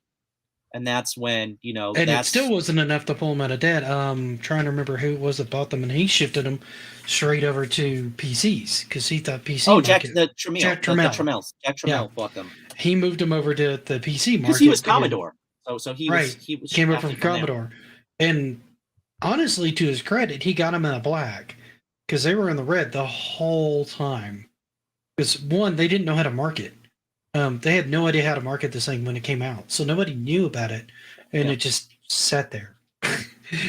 They barely sold any in like the first year and a half, 2 years for the VCS, and as soon as it finally started selling, they tried to come out with that 5200, and that thing had all sorts of issues. Well, remember that Atari was trying to come out with a bunch of systems. I mean, the VCS was old in the tooth. Like by the time it came out, it was not using in 1977. It was not using state-of-the-art hardware. It was doing things better than like Fairchild was for a 1976 system, but they were still doing a lot of cost cutting. They were take care of Darkside. They had tried, their design and development team had tried to make a lot of new systems before the 5200 that were just shelved because basically Warner Communications was seeing the sales of the VCS and like, this thing is making us money. I mean, Nolan Bushnell wanted to make a new system. He saw like initially when the VCS was not selling in 77, he was like, screw it. Just ditch that. People are not worried that thing is done. That's old news. Let's make a new system. We can do this better. People want cutting edge technology, and they were building newer systems. But Warner Communications was like, no, we bought this because we believed in the VCS, and they were right on that. The thing sold an amazing amount, but they also held onto the VCS way too long, and then they basically had to just. Finally, in 1982, ColecoVision was like way ahead of the game on that system with what it could do. It put Intellivision out of Yeah, the problem is they wanted to bring the 5200 out about a year or so before the Intellivision came out. And the Intellivision, I think, came out just before the ColecoVision. No, Intellivision came out in 79. ColecoVision came out in, I think... Wasn't it like 81? 82. August or September of 82. Yeah. Yeah. So, I mean, by the time the 5200 came out, it already had competition for both of those. And they were both playing 2600 games because you had the Intellivision 2 that could play the 2600 games at the time. And the 5200 was the only one that couldn't play its own backwards compatible games, whereas the other two systems had an adapter to be able to play those. But my baby. Oh, look how beautiful that is. Yeah. Now you just got to get that, what is it, the ultraviolet light that turns that yellow back to bright white again? Yeah. No, I like that cream. I like the cream color. You like the cream? Yeah. I always wanted the Sears edition, like Sears and the Tandy-Vision are the two that I'm trying, because they're more attainable than trying to find a Sylvania or a I mean, Sylvania they only did for that was 1980, and I think early 81 that was all they did. I mean, it's not like they were the manufacturing partner going forward, so they're pretty rare. Sears systems are known to have a better picture. I think, to be honest, I think they're all the same as the 2609. No, it is a fantastic experience, sir. Transformational. I mean, I'm just... anyways, I'm about to close this poll. We have one going if you want. We got to go in for another 30 minutes or 30 minutes. Yeah, another 30 seconds. It's martial arts games, Karate Champ, Yair Kung Fu, which is the best, Kung Fu Master, and Cobra Kai. What would be a good karate game? Kind of retro reimagined karate game on the Intellivision Amico. So please. Hey, I think I was with the winning pack on that one. Yeah, the Bandai was over there. I know that's another one that's hard to get. Well, yeah, and Bandai, they only made that system because they, I think, didn't want to get sued. They had their what was it, the Super 8000, like Bandai Supervision 8000. Okay. I think, and it had the same controllers and everything. Like, no, we made this independently, and I think some Mattel legal was like, really? Let's talk. And like, the thing was discontinued immediately. I mean, at that point, the Japanese market for home consoles was really flailing. I mean, this was before the Famicom, before the SG-1000, before the Epoch, Cassette Vision, all of those. So Bandai tried, and they put out basically a clone console of the Intellivision right about the same time that Intellivision launched. So they had some inside information going on, but it was uncanny. The controllers are exactly the same, and there's a lot of the stuff color that's very TV similar. game system was out right around 77. 77, the color TV game system came out. That was very early in the Japanese market. Yeah. But Nintendo didn't make that. That was Bandai in the box. Mitsubishi. Woohoo. They couldn't. New in box, dude. That's insane. All right, we're all going to Casey's house because he's got all the good stuff. Yeah. Hey, take care, Freddie. Later, Freddie. Good night. No, that is I still want it. The Tandy Vision, which is the Radio Shack version, has the extra wood grain. They're like, forget the gold, everything's wood grain. And the whole top is all wood grain. You open it up and the PC board is like is popsicle sticks. Wood grain, in the inside trim. I'm actually modding one of mine right now. Well, it's been at the stage of torn apart and need to break the solder joints to get they almost feel like they're welded, but it's solder. But it's that RF shield it's like the steel to steel, and the tabs are bent inward, and then they just flowed tons of solder there. So even my regular soldering iron it just won't break through it for some reason. So I have to set up a time to go to my buddy's place to he's got like a desoldering station, and he can like redo all that. But I'm like almost there, because I even drilled the holes for I messed up one of the holes, so now there's 3, but whatever. Because there's only 2, the 2 AV jacks. I was like, oh, it's the side. Like didn't think, measure once or measure twice, cut, once. And what I did is just like, let's just cut it. It's the same diameter as this. Oh, wait, that's right. It's not supposed to be, because it's the back of it's a smaller size than the front. And anyways, so now I have a special vent hole next to my to my AV jacks. Extra breathing hole. Yeah. So extra breathing hole. It helps, it helps vent the system. It cools it off a little better. Because the Intellivision was so well known for overheating. That thing used to get hot. Actually, we used to have it on our sofa, and I remember I even remember sometimes putting it on my lap and playing it like that, and it would like almost burn you. It was get so hot. You know what? Another reason why there's so few of those Sylvania units out there today, and why they're so hard to find, is because so many of them were recalled. I mean, they had a bunch of problems with that manufacturing run, so they had to learn some things along the way. Fishing games would be really cool. That would be like, where you'd feel like black and you got you've got the disc to be able to, to wind it in. Get a little suction cup, a thing that goes so you can go like this. Press. I actually kind of really like that idea. That's a good way of using the disc. Yeah, with the pressure sensitivity, all you have to do is even just the motion of winding would be enough. We don't need a disc though. We have a D-pad. We have an answer. I mean, it feels a lot. If you do that attachment, it's going to feel a lot like the Playdates fishing thing. But I mean, I'm okay with that, because the Playdates concept for using the crank for that is a really good idea. So it is. That's still delayed, right? As far as I know. So the poll right now, as it stands, I'm about to close it out.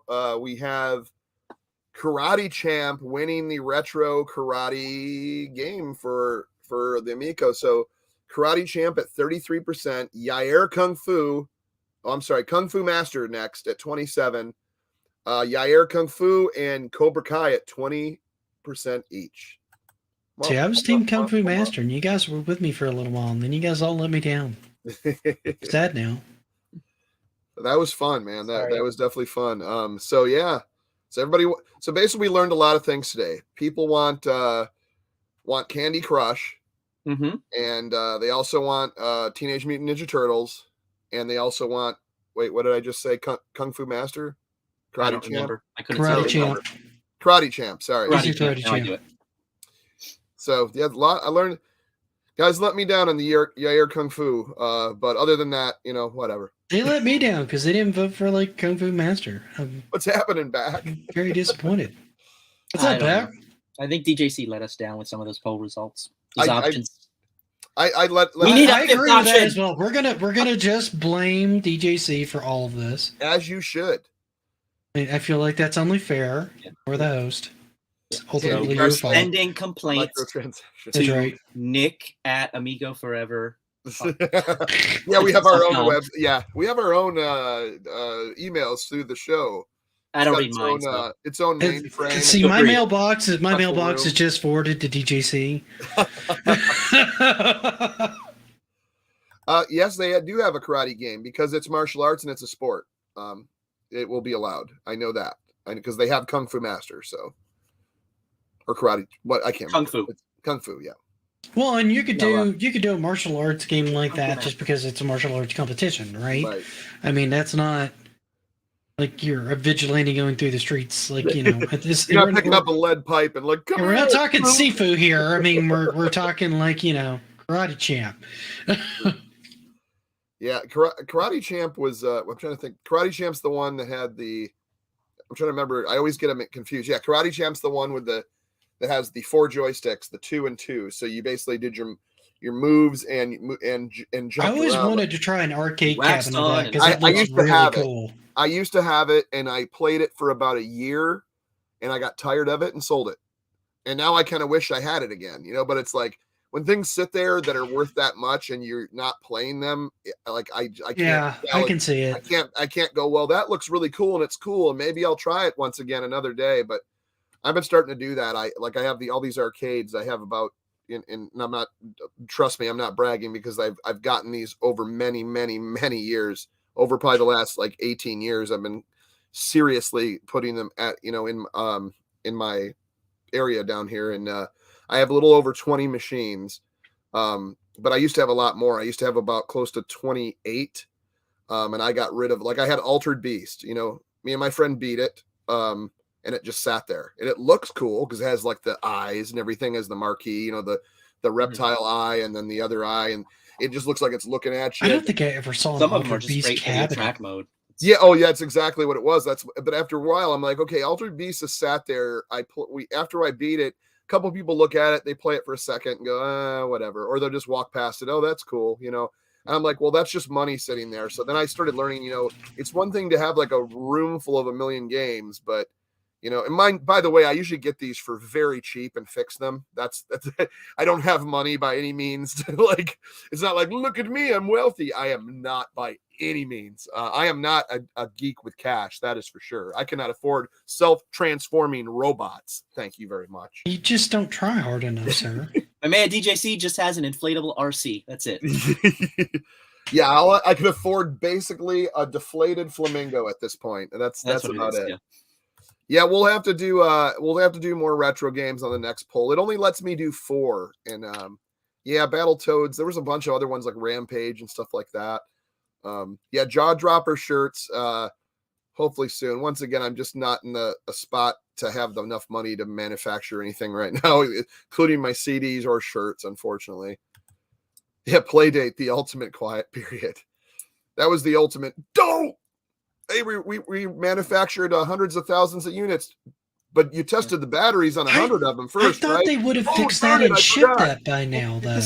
This is their first time very games. manufacturing hardware, and they had a partner. I think they partnered with Teenage Games or Teenage some. I feel for them because I mean you don't. You're trying to get everything made, and in this environment, it's very difficult to. The supply is going to be an issue.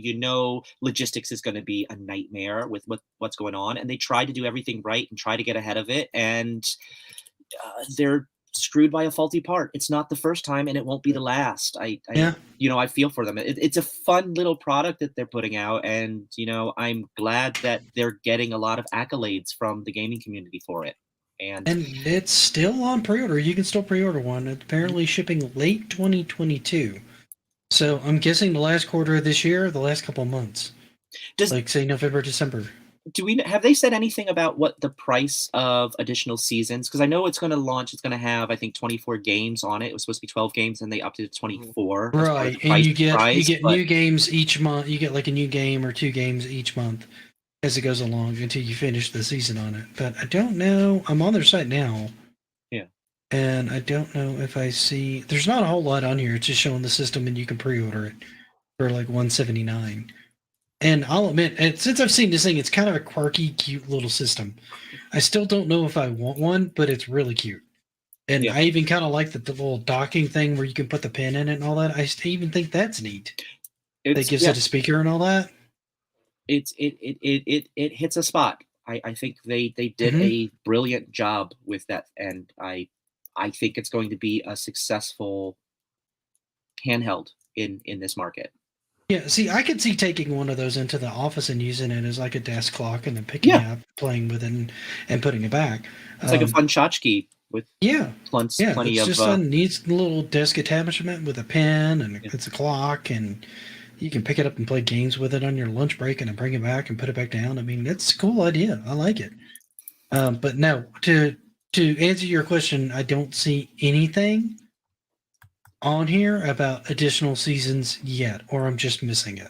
Because and not to like, I don't want to cast any shade on the company. I think Panic has been doing great, great utilities, and they've been a publisher for a number of years, and I think they're doing a great job. I'm just curious that people are buying this with the expectation that there's going to be future seasons, and we don't kind of know what that pricing looks like, and kind of committing to that price. So I'm just curious if anything has come out on that, because I haven't heard anything about it. So I was just kind of looking for information there. Yeah, no, there's and it's like you said earlier, it's there's a lot of companies, like you were just talking about the early days that, of release dates and stuff happens and then it keeps costs pushing and legal issues and everything. It's working just with your retailers, and something falls through, and doesn't mean eventually it might not. That it won't come out and maybe be a very good success or even a moderate success. But there's been worse things that have happened to companies, and I still, like I said, I'm in it to the end. I think I'm going to keep that positive flow going and hope for the best. That this thing, and that we get some good news soon, and that this does come out. Like I'm happy if they hit the ground walking instead of running. I have no problem if it takes them some time to build it up. Like Intellivision back in 79 and 80 and 81. I mean, George Plimpton didn't sign on and air a commercial until the end of 1980. I mean, we dare to compare. Look at Atari. This is garbage. You call this baseball? Now look at Intellivision and go change your pants. I mean, that's what we think of. But that was another year and a year after the system first came out, and after sluggish sales, and after they decided, what, we're not going to be a computer, we're not going to be a master component in a computer anymore. We looked at what Atari is doing, that makes sense, let's just focus on the games. And then they pivoted and they turned and focused on fun arcade games, Astro Smash, Burger Time, all of those games that came out later in its life or midlife. They had to pivot, they had to change, they had to get, they had to convince Mattel that this was worth doing. They had to look at what others were doing and try to, fix a lot of their problems. And they had a ton of problems, and everybody has a ton of problems. I know. Watch the Xbox documentary, Power On. That was a great documentary. Watch the Nintendo origin story, a great documentary. Any one of these systems, they struggle. That is the name of the game. And if you work with tech startups, they all struggle too. But one of the common factors is, yes, you have a great idea. If people are interested in it, the money will find its way. I think it was like the head of Zappos who said, don't worry about the money, just worry about making the best product you can. And if it's good, the money will follow you. And if it's not good, then you fail. But you've got a good idea out there, or you've got something out there, and you learn to do better the next time. So Nintendo even struggled with the Famicom in Japan. They struggled even worse when it came to trying to hit the US market. They struggled with the Famicom. They struggled with, when they were launching in the US, they had no money. They had to convince everybody that this was worthwhile. They had their own private data because they had the players, the Play Choice arcade that were doing well in 82 and 83 or 83 and 84. So they knew the US market would play these games, but retailers were like, no, nobody wants that. And then they brought in kids to play it, and the kids were like, this sucks. Yeah, no, we're good. So I mean, they knew, they trusted their data, they understood they had something good, and I see that with Intellivision. They understand that they have something good, but they've got to be able to put this out. They've got to be able to get it in front of people so that other people could say, like, you know what, this is interesting. You know what, mobile is fun. I love these little games that I can pick up and put down, but it would be nice to play with other people. And this is something that would fit into our family lifestyle. I think they just have to get it out there so that that story can take hold. Yeah, and people just need to Sorry play to it. interrupt, Nick.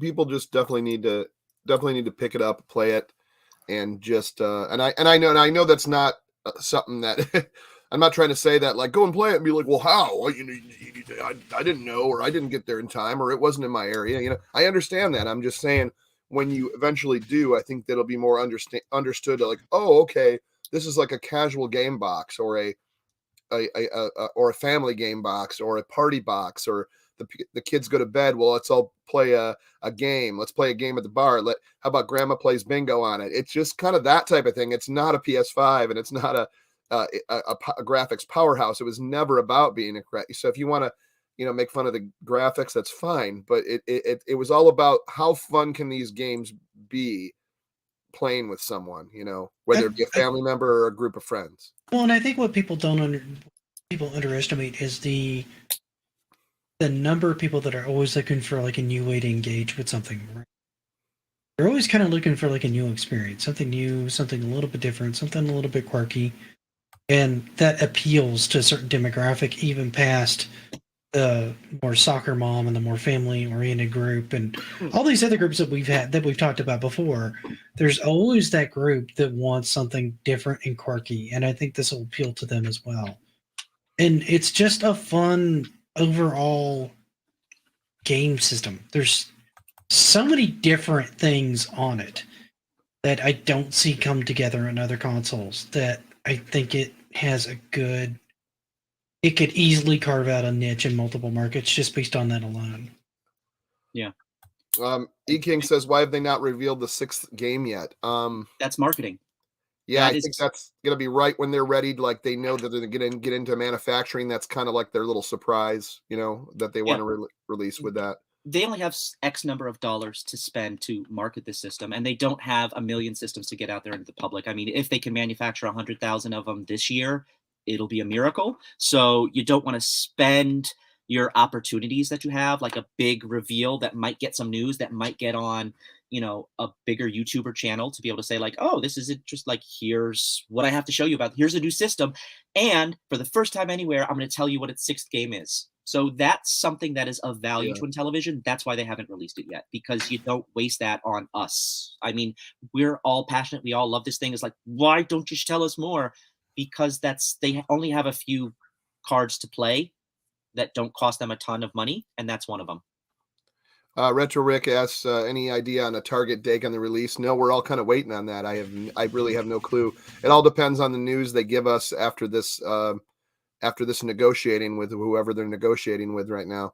If that ends up being something really big, then it could be very soon. It could be a few months. It could be, if it ends up being something that's fair, that'll get them going, then it may be a release of just Founders or so many consoles in waves, throughout the summer into the fall. I mean, that's just, once again, just speculating. Like I'm kind of just waiting, just like everyone else, to hear anything at this point. But yeah, we are expecting some follow-up, some sort of answer in. I mean, they said a quiet period, and the expectation for a quiet period is like 30 to 40, 45 days. So I don't think we're all waiting for like the end of April. I think that is kind of rude. I think you need to hear something back from Intellivision before then. I mean, I understand they can't talk now, but I once they kind of know what is going on with their financials moving forward, with their partnership, with their funders, with their acquisition, whatever is going to become of this quiet period, we should hear something about when it's coming. They were pretty insistent that they would have systems out this year and soon. So they should be able to follow up on that. But I don't want to push the issue because they haven't given us a precise date. Yeah, we really haven't heard anything other than they want to get it out this year. That's about it. That's what their goal is, that they want to release it. They don't want to scrap it. So like that's why I don't think that's ever going to really happen. I think they're going to try everything and anything for this to come out this year, in some way, shape, or form. George Gaines said, I'm okay with news. Just get the withdrawal from my bank. Just like when they say, hey, we're going to need the rest of that for your founders, Oh, sorry, I skipped a few things in here. Yeah, it goes from Intellivision, goes from a quiet period to a fiesta period. King, I'm not sure why they haven't updated their FAQ. If someone at Intellivision's listening, get on that. That is not a good look. But yeah, that should definitely be updated. Oh yeah, if that says Q1, yeah. Q1 is ending in 2 weeks, so let's take that off. Maybe we get it, and it's a big surprise. No, I'm kidding. Emoji it just needs to be updated. As far as someone was asking, was that George Games or Sir Peddler said he played emoji charades with a phone, worked great. That's what I played. I played that with the mobile controller app, and that was pretty amazing. I didn't expect to like that game, and that is like a day one purchase.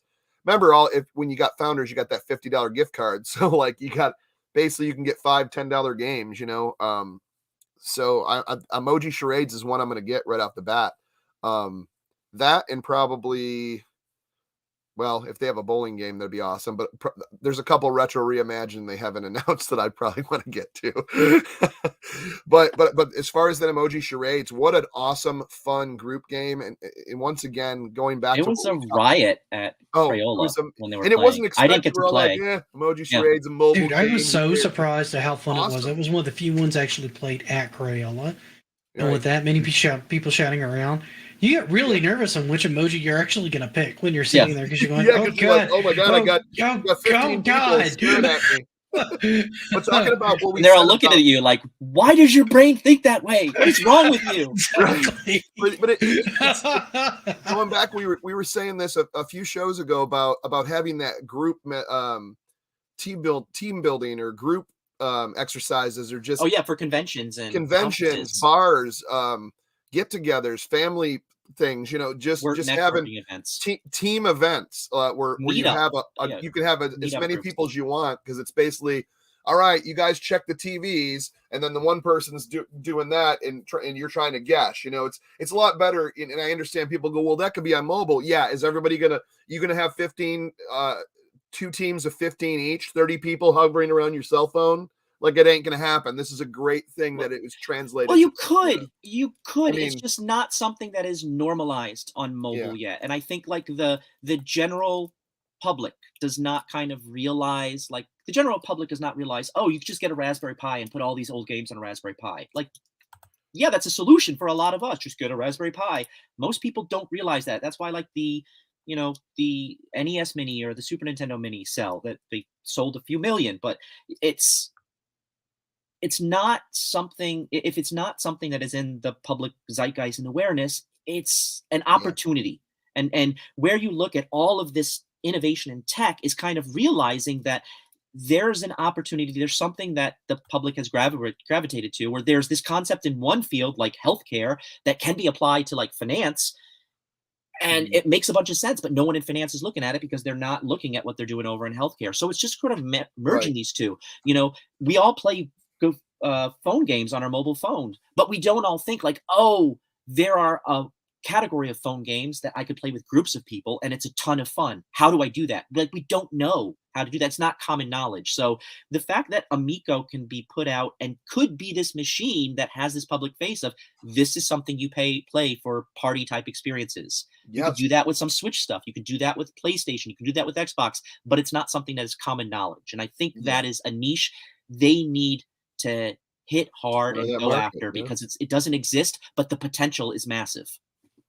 Well, the one thing that we kind of skirt around, that we kind of talk about, but we don't really say, is like, couch co-op is not a thing on most modern day consoles. Yeah, there are games that are couch co-op friendly, but they're way fewer and far between.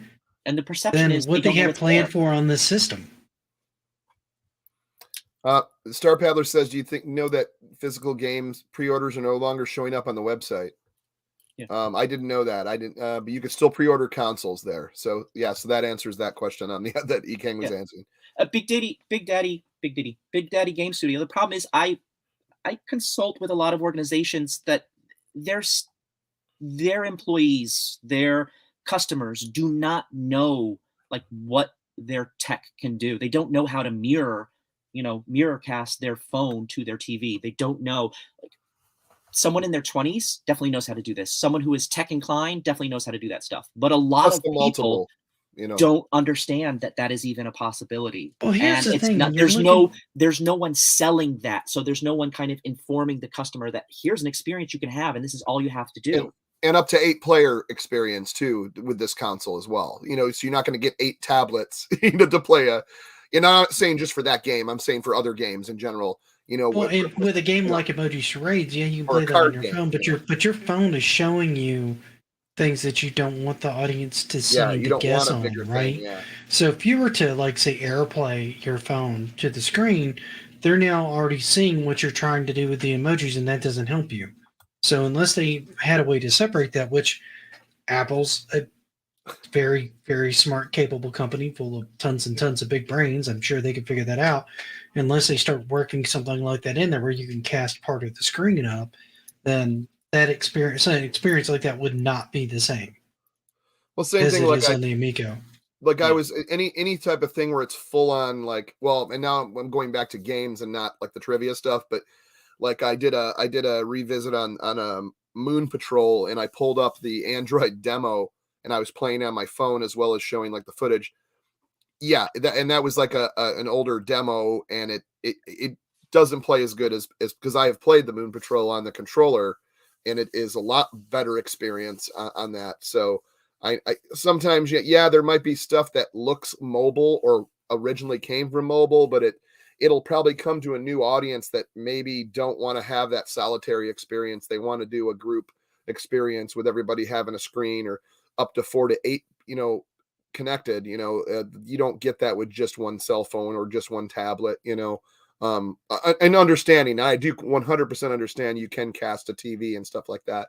But to have like a console that will let you do multiple up to 8, I think is just a little like they're cornering that as something more exclusive, but keeping it, priced accordingly as well, as far as per game price, Right. Yeah, Amico's one of those toys. If you share it for an hour, most people who share it with will pick one up. And I was always saying that too. Yeah, like because once again, my family loves doing any type of game. Like come Christmas, let's look up a bunch of games to play during Christmas, and let's do Super Bowl. Let's do all this, just anything to do with games or group activities. So I could see us doing like a silly trivia game or emoji charades, and we have like these 2 big teams playing of in my family or friends or whatever, and them going, what is this called? Oh, I'm getting one of those. Not being a gamer, but just being like, oh, I want that little party box trivia console. You're not considering it almost not even as a like video game system, as you would back in the day. So I think once again, the casual market, that's what they're talking about, and in my opinion, I think you're right. I think that's more what they're aiming for. They're trying to hit that market that isn't already like part of what you call the core gaming market, right? That has multiple consoles or has been playing consoles for a while. They want to get more of those people into that kind of group play experience that a lot of us kind of started with, right? Yeah. With the earlier consoles. Yeah. Hey, Retro says, I want to buy different color controllers. They also have the skins, remember, because a lot of the ones we played on, there was like the alien skin and the zebra skin and all the different ones. The one had little llamas on it. But yeah, so you could actually like skin them too. So if you don't, instead of having to, if you say there was only like white ones or only black ones, you can put like different skins and different colors over them to make them unique, so you'll know everybody's different controller. Another cool thing, almost I think all the games, if not most of them, your controller will light up the color you are. So player 2 would be green, I'd be red, Rab would be blue, Nick would be pink, or what, all the different, everyone would have a different color light up. And also the you can be pink, I'll be blue. Yeah. Hey, well, as long as it's the Flamingo game we're playing. That's why. Yeah. That's exactly. Yeah. I still think it's a lost opportunity with Here, George, their physical product that they didn't have one of those vinyls that go on the that would go on the controller that were themed with each game. I think that would have been a really cool tie-in. So yeah, Yeah, if they do somebody a else future, mentioned that as a pack-in, and I thought that was a really cool idea. if they do a future update of these, so they did an initial run. These are limited collector's edition. In the future, I mean, kids loves a lot of collectibles, but something that you put onto your controller and then it's your controller and you have it for that game and you switch it out for another game. It's something that would be very inexpensive that parents could buy for kids that would, about games they might be more enthusiastic about. But B, I think it's then an item of value that has a throwback to just like the old Intellivision controllers used to have the overlays. These have, instead of an overlay, they have a vinyl skin. But I just would have loved to have seen that. Yeah, absolutely, 100%, dude. Anything that's customizable I love that type of stuff. What we keep getting this, we don't know yet. That we're just waiting. They're negotiating with some party, and then they're going to let us know, just like they'll let you guys know. Parties.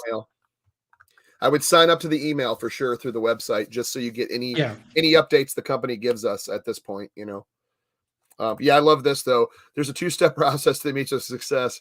Manufacture the console, get Tommy on QVC, and let him run wild at what he does best. Pretty much, that's awesome.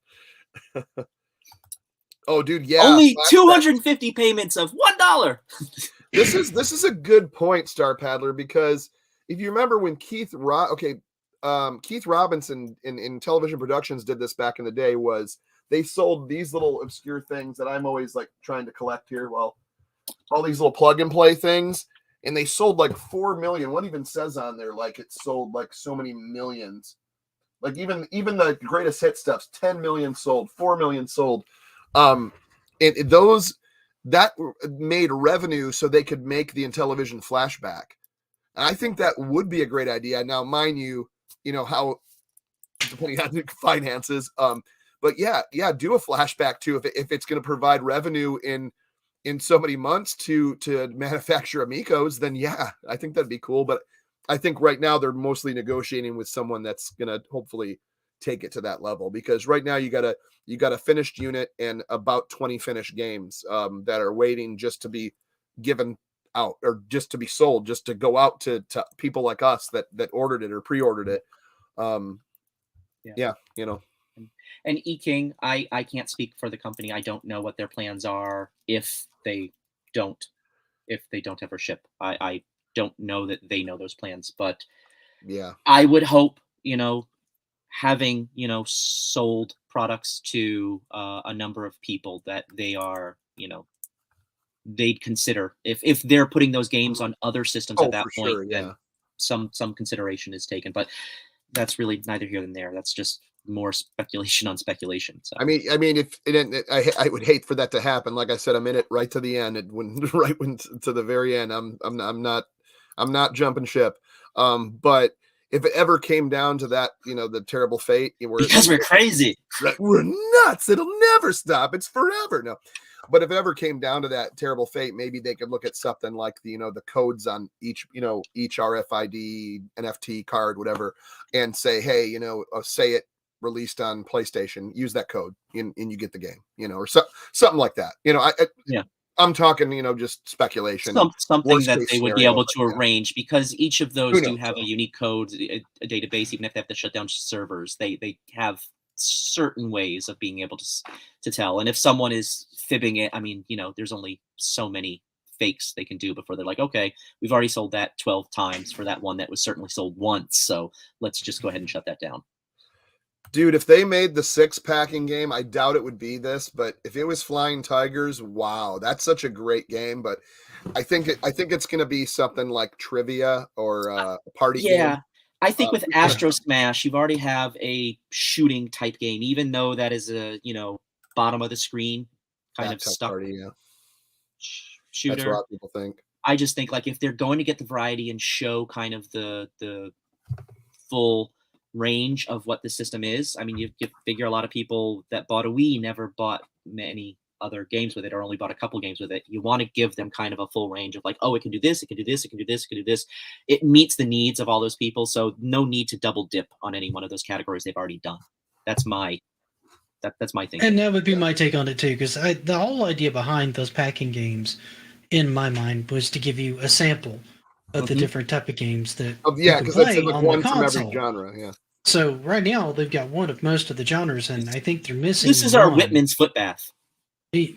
There you go. A piece of candy. A Yes. piece of candy. Ooh, a shooter. A trivia game. A card game. Anyways. Now the card games, like I said, that like the doing packs like Go Fish, War, Hex, Solitaire, stuff like that. And then you got your poker, your Texas Hold'em, your kind of casino style games, heck, the roulette and stuff like that. Would be good to do packs like that. But that's, I think, anybody that likes just playing cards, or like, okay, I got one here. I don't know how it is in your guys next to the woods, but like out here in Michigan, euchre is a big card game that people love to play at a party, or most likely when they go camping. It's like you go camping. My in-laws love euchre. It's euchre constantly. Maybe that is teach me how to play. I've never heard of it. I mean, we don't really do it in the city. But yeah, it's one of those things. Now, I'm not a huge card guy, but to play something like that on a video screen, because like gaming and just the whole technology part of it, I'd play it. I would get it, because I'm usually like, people like, you want to play euchre? I'm like, kind of run it through me again. I kind of remember how to play it. They're like this. Okay, I get it. I'll play with you. And then after a few hands, I'm like, okay, I'm kind of done. But to play it on those like controllers and kind of just to be just part of that new technology with the phone screens, I think that'd be sweet. Yeah, and that's I think that is something that I think we downplay. Like, it's you can always just get a pack of cards, and sure, you can get a pack of cards. You can play a cheap game. Some those Hasbro games and stuff are $10 at Target or Walmart. This is not too expensive for some of those popular ones. But the fact that, okay, if you don't really remember all the instructions, you don't have to sit through all the instructions. The screen can guide you if you need help. It just seems like it's an easier, pain-free play to play something that you might not be inclined to pick up and play otherwise. Right. And if you're not enjoying it, these are small games. Easy in, easy to pick up, easy to put down. So, pretty cool. Yeah. I don't know Mexican Train. Yeah, I don't even know. And as far as, sorry, I kind of skipped here.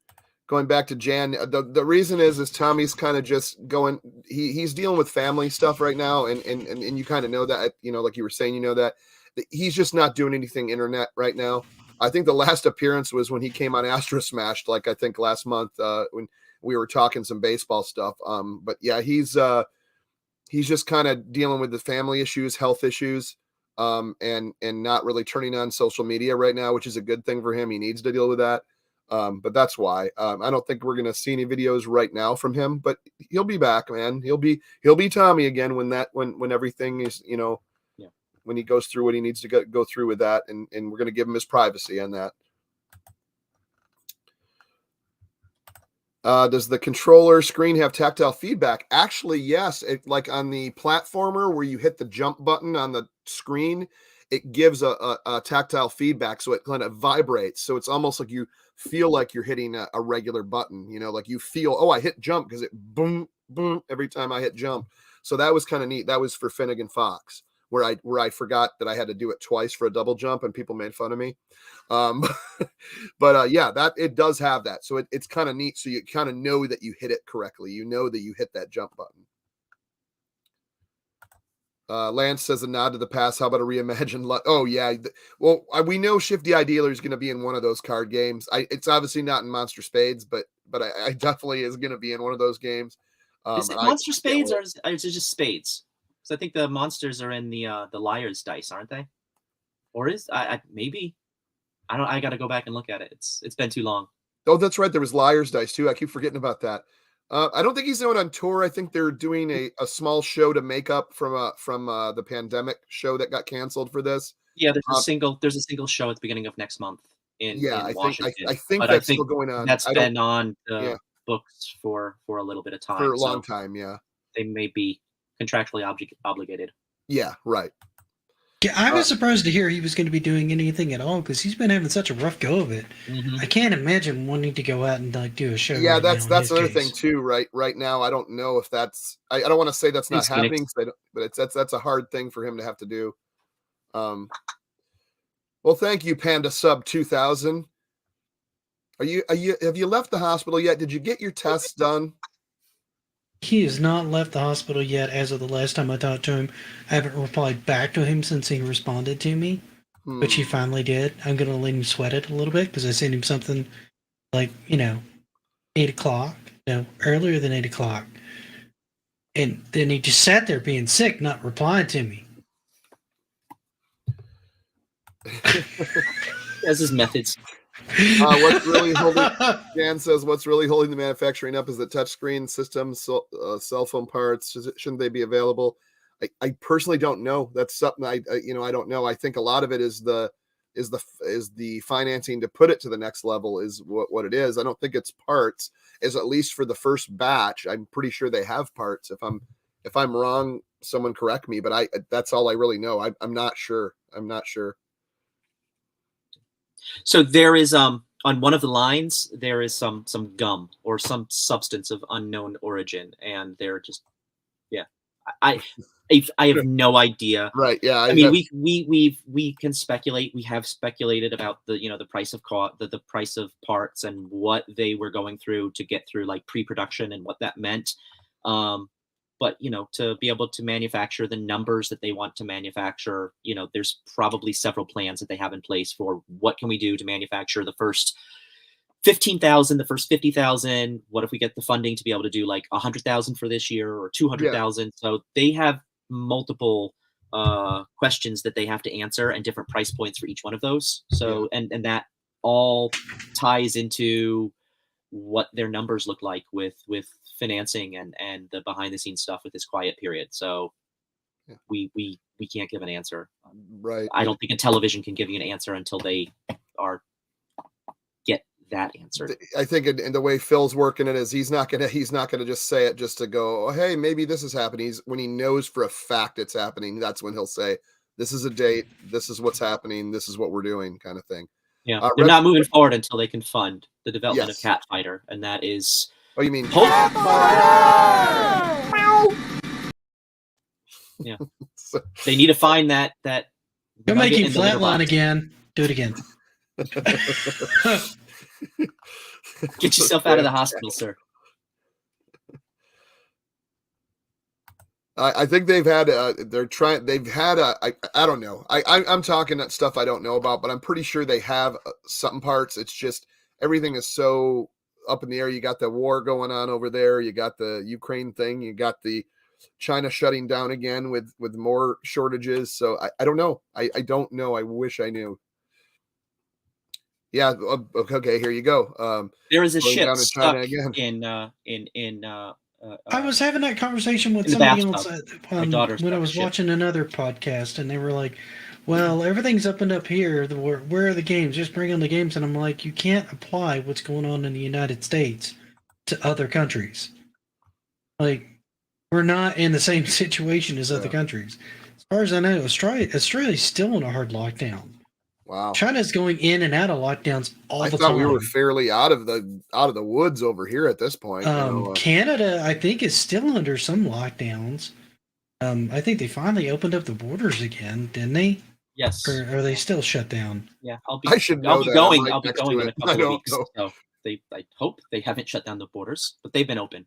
Yeah. Oh, I'm saying, but they still require like a vaccine or something to go. Yeah, through? proof of vaccination. Oh, okay. And your passport. I can't say I blame them there because if you got that stamped out, they don't. And particularly with their neighbor being the United States and the very violent reaction people have had here to the vaccination. I can totally see going that route. I don't want to joke at the border and just start like coughing up a lung, just like not to get too into this. They had like a trucker convoy that was blocking the. Oh yeah. They absolutely did. There was people that didn't want to get vaccinated, which I understand. I understand both sides. At this point, I'm like, do or don't. Whatever. It's up to you.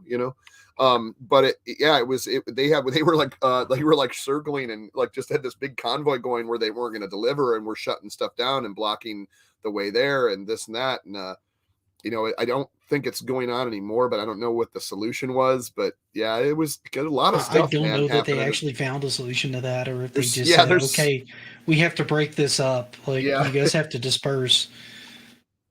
Yeah, still a backlog of cargo ships. So it's like anything overseas. So like a lot of people were saying, a couple of people said earlier, yeah, I think it's gonna be the assembling at least the first batch in the States is probably gonna be the easier thing to do, because it's gonna take forever to try to outsource it at this point,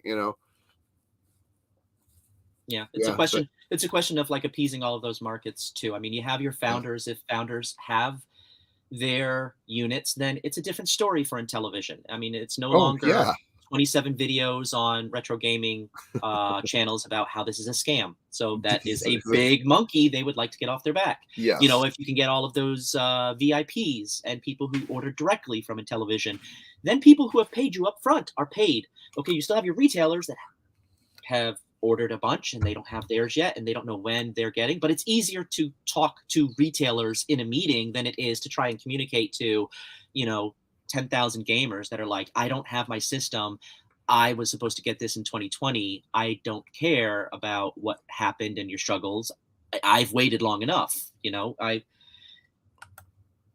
They need to get some systems out to some people and change that narrative. That's all it is. Get some in the hands. I'm dropping stuff over here. Sorry. And they can worry about the rest as it comes. If they can change that narrative and move forward, it's a different ballgame. Yeah. Because I mean, I've still got pre-orders and things that I think I put in like pre-pandemic to the point where I'm like, me too. Yeah, if you get these in, can you ship these as 2 separate shipments instead of waiting for like all of it to come in? Because this is getting silly at this point. Well, I have a Intellivision classic homebrews I collect, and there's one that's already came out. It's already won like an award and all that stuff. Like, but there's so much of a shortage with the PCB board. That's what it is. I'm waiting.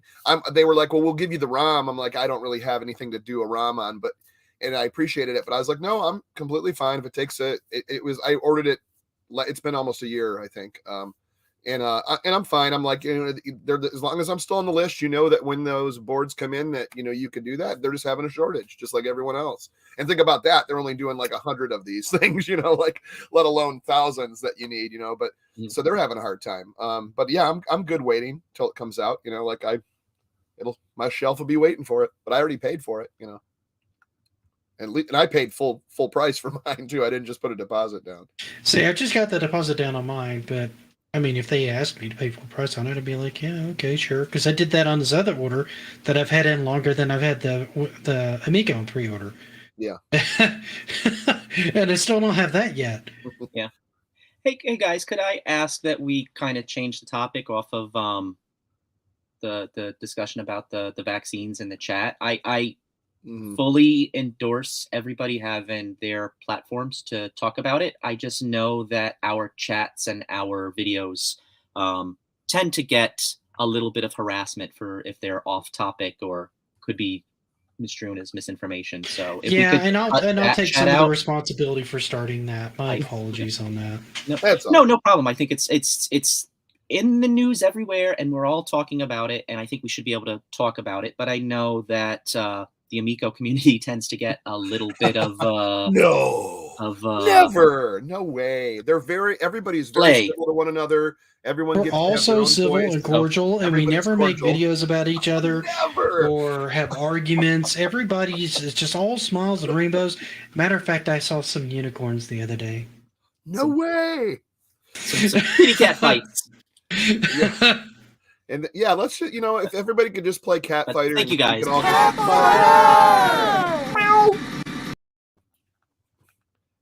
I keep forgetting that I have. Did someone say Intellivision? All right, that's really all I have. I don't have no skits, no silliness, but we're gonna end it. We're at the 2-hour mark. I think we just started getting off on tangents, but I appreciate every single one of you guys in the chat. I thank you so much. We had a couple polls today. We learned a lot about Karate Champ and Candy Crush and whatever the heck the other one was that I already forgot. Thank you for taking part in those polls. That's always fun to hear what you guys think and talk about. And can't get one of the cowboy. Here we go. I'm not pulling that up. now they're meshing cat fighter with vaccinations. Okay, I saw that. I saw that. Yeah, I saw that. But thank you so much. Rab, what do you got coming up? I know it's big. Is this the week? Is this the week it might happen? Oh, Is it the week? The look on his face, he's like, no. He's like, oh. I bought a solution to my problem, so I've got my computer issue fixed. So I want this to be the week. I don't want to say anything though, because I don't want to answer any questions next week if it's not. But I'm going to do my I'm How many delays has this been now, sir? I'm trying to give Intellivision some cover with some delays of my own. Now you guys are on to the secret. It's coming soon. But more importantly, there's Nick is doing some good stuff with the robot that he moves all by itself, and I don't want to know. How does a robot breathe? It looks cool, but I don't even remember him breathing in the cartoon. I don't remember him moving like that in the show, but I guess they wanted it to kind of do something, so that's what they did when it was idle. Yeah, and let's all wish Panda. Let's give him some prayers and some love and some anything positive. He's just using it as another excuse not to work on Howdy Amico. Not like they're gonna cancel their pre-orders. You guys, I will send you a box of something. I drank all my water. I'm like, why is nothing going into my mouth? Because the container is empty, Chuck. Nick, what besides robot videos? I know you got some other stuff. I'm gonna try to do some more stuff on the Evercade. I don't know if I'll get it out this week because my work schedule's been kind of weird and my filming schedule's been even weirder lately. I did get, and I'll probably show this to you guys offline. I did get some B-roll for a new intro I want to start doing for some of the Evercade stuff kind of moving forward. I want to do a review on the handheld console because I've had some time to kind of play with it, use it as a controller on the Versus, to some sort of mixed results. I've had a chance just to mess with it in general. I haven't had a chance to throw it up on a TV to see how it looks on a TV. I've mostly been messing with an handheld. So I kind of want to do kind of an impressions video on that and what I got with that. And I'd like to do another one on the Galago collection. Okay. I've been writing a script off and on for, I want to say since Monday, maybe Tuesday, on another game history. I thought you were going to say another month. You're like, since Monday, I've been working on No. I just started on a script for a game history one that I've been meaning to do for a while and haven't sat down to write it. So I started writing some stuff up on it the other day. The game history ones usually take a while, so I expect that script to take a couple weeks of off and on effort as I try to find more and more sources on it to make sure that I'm not saying something wrong, and to make sure that I have enough information and facts in front of me that I can write an intelligent script on the topic. Which would you rather have, Jan? What's Jan asking? Right. Which way exactly? Would you rather have the Amico or Rab's video? I want both. I want my cake and I want to eat it too. I do a full choreographed flash dance. See, now water. I was leaning towards the Amico, but now I feel like I need to see this.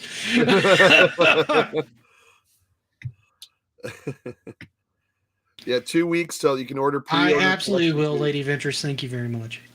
Looking forward to that one. Well, that's awesome. I got some. I've been really digging into some Evercade stuff. That's good to know. I almost forgot that I have to pre-order in 2 weeks. Is that what it is? Yeah. Is it comes out for pre-order? Because I know the announcement was a little bit ago, but is that the new Intellivision one? Or is that the Revolution one or whatever it is? With there's one they've got coming out that's got is that the Morph Cat Valis? And I kind of want that one. Oh, Valis is on there, really? Yeah, Valis is coming out on one of them. Is it the arcade collection? I don't know if it's an arcade collection, but as far as I know, it should run on the VS. Yeah, well, no. As well as the handheld. Yeah, I definitely got to. I'm trying to get mine because I was jumping all over the place when I first started collecting for it instead of going in order. So I got to get the number 2 cartridge, and then I got to get 8 through 10, and then I'll be caught up to get my in between. I have not picked up that many of the carts. I did get like 3 when I bought the actual Evercade. Now I bought because I got the Namco. I got the Namco 1 is really yeah. I got hard. Namco 1. I bought Namco 2 separately. I don't have that I yet. got Interplay, and then I got one other with it as well. I got both can't remember what it was Interplays. off the top of my head. Technos is getting phased out, I guess, on the original. So I got to get the Technos one, which is number 8.